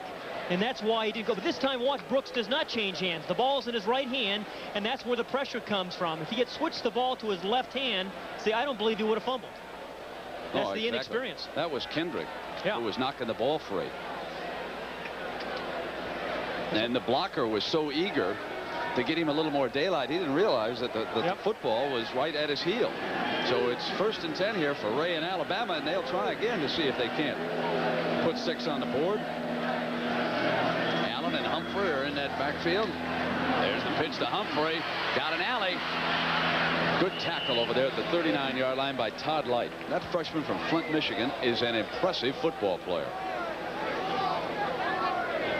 So at Notre Dame Stadium, it has been the Fighting Irish stalking perhaps a national championship. They would have to climb over a whole bunch of teams. Included in that group are Nebraska and Oklahoma, and they'll play each other next week. 7:30 to go.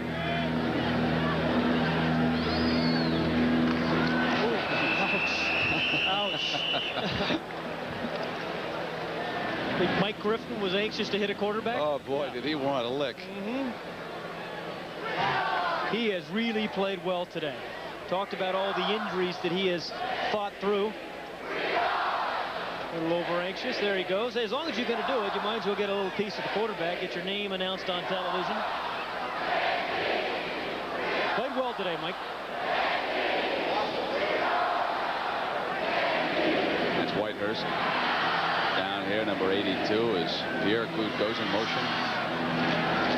They want Pierre on the end around. That's one of his plays. He's got great speed. They hammer him inside the 35-yard line. That's an 11-yard run, and the chains will move before Andre Jones, that freshman headhunter out of Hyattsville, Maryland, and I say that with affection. Number 7 has got some future here for the Fighting Irish, along with 49 John Foley. Yeah, face mask penalty against the Fighting Irish. They'll move the chains even further. There's the young man. Yeah, he's 6'4", 220 pounds. And he was smiling about him. Yes, he's not smiling now, but yesterday he was smiling about Andre Jones. You know, Lou looks like such a mild fellow all the time. And you get him down here on the sideline, and he starts raving on a Saturday afternoon. He gets into it, doesn't he, folks? First down. Here's Humphrey. He's down at the 20-yard line, and again it's Light. Boy, is he ever smooth. You see him make a lot of people miss, and then we saw him break a tackle as well. Very, really glides Bobby Humphrey along the turf. You know, I think next year, didn't I read that Boston College and Army are headed over to Ireland? That's exactly right. Would you like to see Notre Dame in Boston College? I was just about to say. Do you think you and I could promote Notre Dame against USC in Dublin or something? Oh, that'd be nice. I was in Dublin once for St. Patrick's Day. Boy, was that fun. Half the Boston Police Department was there. Here's Humphrey. Out of bounds here on the near side, down at the 17-yard line. Well, speaking about teams going somewhere, how about Oklahoma and Nebraska? That's their last 5 meetings. 3 victories in a row for Barry Switzer. And I hope he's all right. I saw him come back with a cane. As coaches, that can be dangerous over there on the sideline when somebody rolls into your knee. And that game will be coming your way right after the Penn State Notre Dame game. Big doubleheader next Saturday afternoon.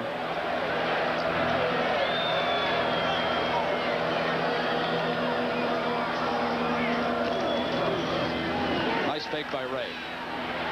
Underthrew, and a great defensive play by Todd Light again. He's been all over the field. And that's a very nice read by Todd Light. When you see a quarterback on a naked bootleg come out there, he's going to throw the out pattern. And Todd Light read it and made the play. You know, a couple teams are also going to Australia, Pat. Colorado State and Brigham Young are going to play in Melbourne, Australia. A lot of bonus miles there for those teams.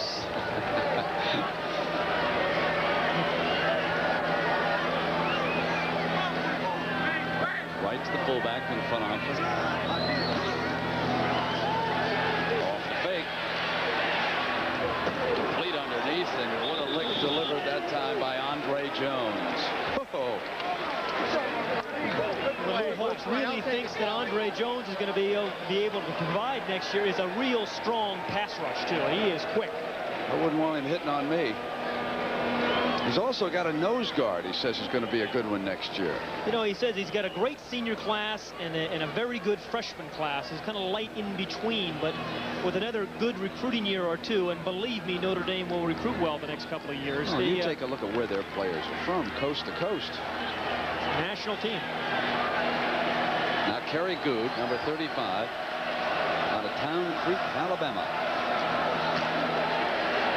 And Ray slips at the 25-yard line. It's been a frustrating afternoon here for the Crimson Tide. That's a 9-yard loss. You know, Brett, they've never really seemed in sync. They've never been able to come down and run the ball 3 or 4 times in a row, get a few first downs, and come back with a pass. They've been out of rhythm all day long. Well, they've got 2 weeks and the real season will start in Alabama. That's right. That's the one-day season down there, folks. If you think you've got a neighborhood rivalry, you got to hear the stories about Auburn and Alabama. People are either sad or happy all year long, depending on the outcome of that one. Here's Ray. Wants Stafford, and he overthrew him. Light covering him. And the Irish take over.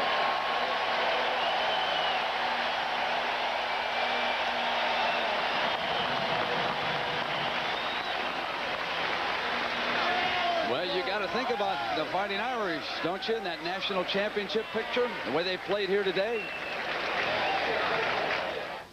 At UPS, we wash our planes so often, our competitors think we're obsessive. But keeping our planes clean reduces wind drag, which saves us thousands of tons of jet fuel each year.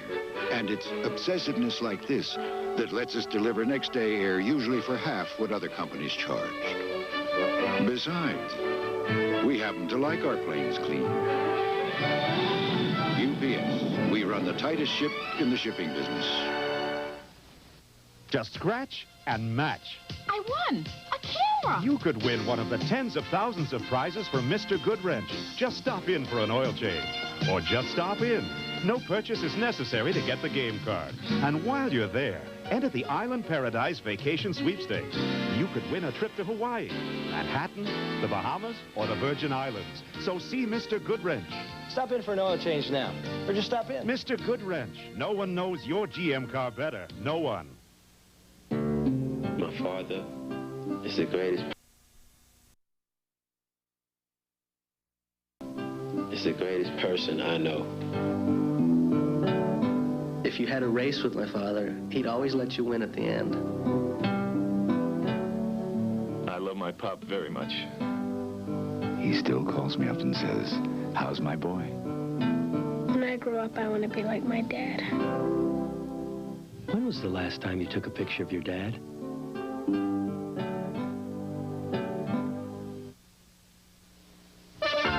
This Heisman Trophy update is sponsored by Kodak. Quarterback Don McPherson led Syracuse to its 10th win of the season. Touchdown tosses 19 and 20 on the year for McPherson. And Gordy Lockbaum scored twice, giving him 41 on his career as Holy Cross ran its record to 10-0. Let's go back to Brent and Pat, where the Heisman frontrunner, Tim Brown's having another big day. He certainly is, Jim Nance. Well over 100 yards and receptions. Good field position with his punt returns. He did have that one negative, that fumble on that punt, but he has the Fighting Irish ahead 30-6 here with 4:16 to go in the fourth quarter. I talked about the coast-to-coast recruiting. When this game started, Lou Holtz fielded an offense with 10 of 11 starters from different states. Now he comes with Waters. He's the freshman running back, and he breaks free with great speed. Looking for an alley. He'll go. Ricky Waters of Harrisburg, Pennsylvania for 75 yards.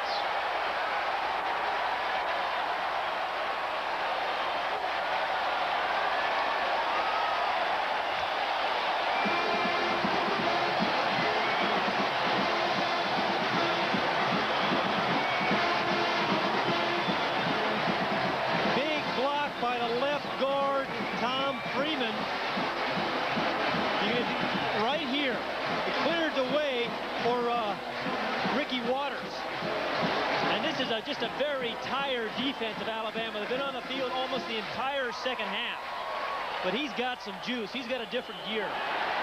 And Grotto bangs in the extra point.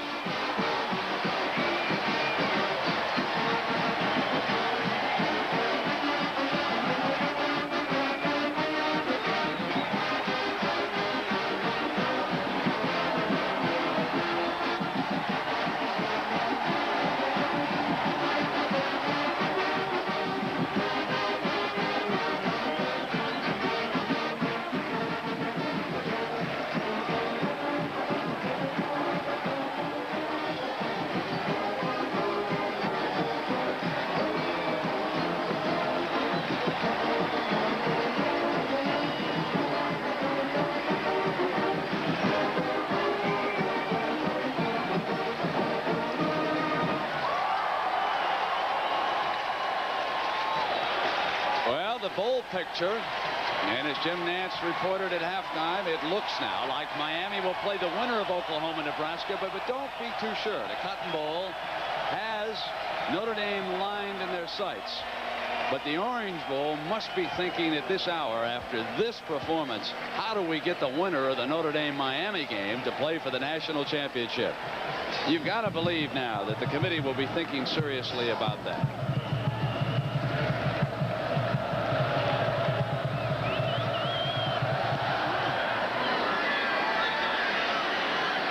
Well, the brothers Good were back there, and here's Kerry. He's out to the 26. Let's check in on the Fiesta Bowl picture. Now, Florida State, they'll get a big paycheck there, and one they richly deserve. They'll play probably the loser of Oklahoma-Nebraska, although I've never seen that confirmed, really. These are all speculative right now. The Sugar Bowl, of course. Now, one of those 4 teams from the Southeastern Conference will go. Auburn, Alabama. Remember, there's probably going to be a tie down there between a couple of those teams, and the committee will select. And the way Syracuse has played, it's likely that they'll sign up the Orangemen for that trip down to New Orleans.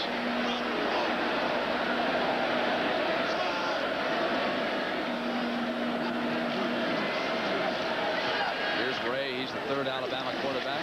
Dumps it off to Kerry Good.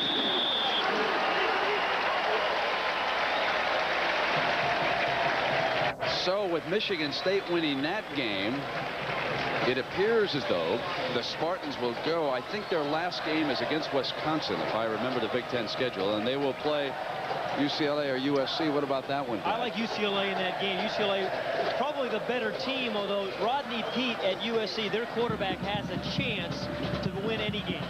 There goes his alumni card. Yeah, I'm just trying to be honest, right? I'm not a homer. Second and long. Complete. Fumble. Notre Dame. Todd Light hammers the ball free. And Don Grimm recovers. 2 freshmen get the job done against Curry's Alabama team that time. The ball was clearly secured, but a very good tackle, as he's done all day long by Todd Light. He's played well, and a great name for a linebacker, Don Grimm. Now, Kent Graham, I didn't even have an opportunity to say he was in at quarterback on that last series before he handed off to Ricky Waters, who exploded for the touchdown. They've had long runs, short passes, long field goals, short field goals. The Irish have scored every way imaginable here this afternoon, and now a 3rd tailback. Tony Brooks is on the field. Here he comes, looking for daylight, but he will not get away, and they're going to really ride him down. I mean, there's a lot of frustration in that tackle right there, folks.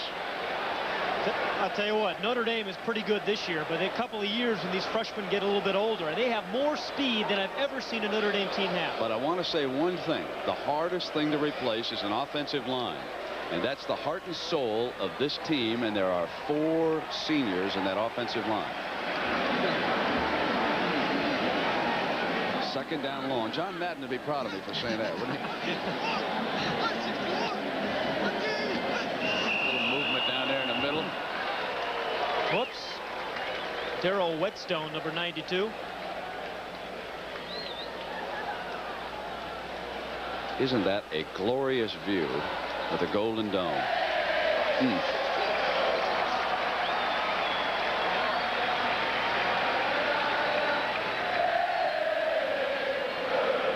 Just a spectacular setting. If you love college football, I really hope you have an opportunity to watch one game here in this arena. It's so intimate. All the ghosts that walk around here.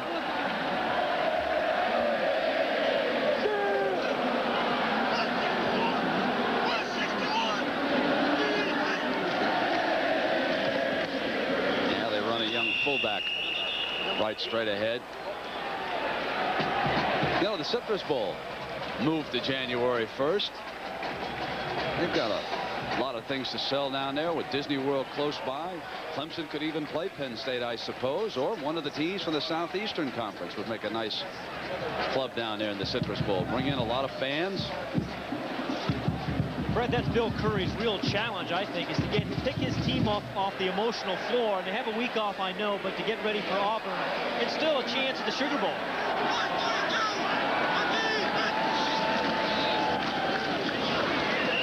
Steve Bellis.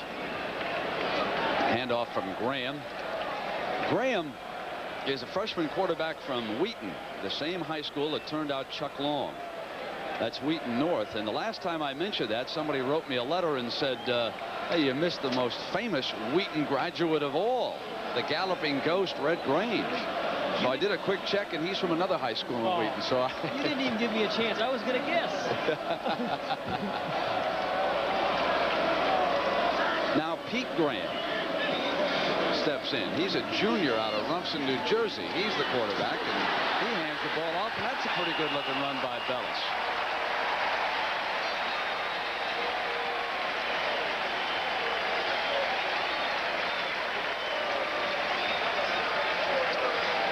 Well, there will be some who would say that Alabama should have played a better game up here in South Bend. Last week they were singing his praises for the effort against LSU, but he's in a tough spot, replacing Ray Perkins, who, of course, stepped in for the legend, Bear Bryant. But all will be forgiven if Alabama can beat Auburn. Believe me, it is that important. But nothing will be forgiven if he doesn't win that one. It has come to an end. And now they cannot throw the penalty flags when the Oranges come on the field.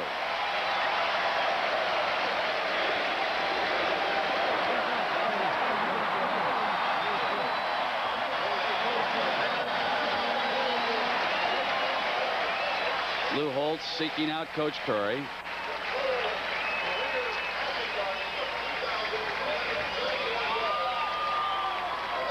Down to John Dockery. Doc, take it away. Thank you, Lou. You had some goals before the year began to get to a January 1 bowl to be a national champion. They're all intact.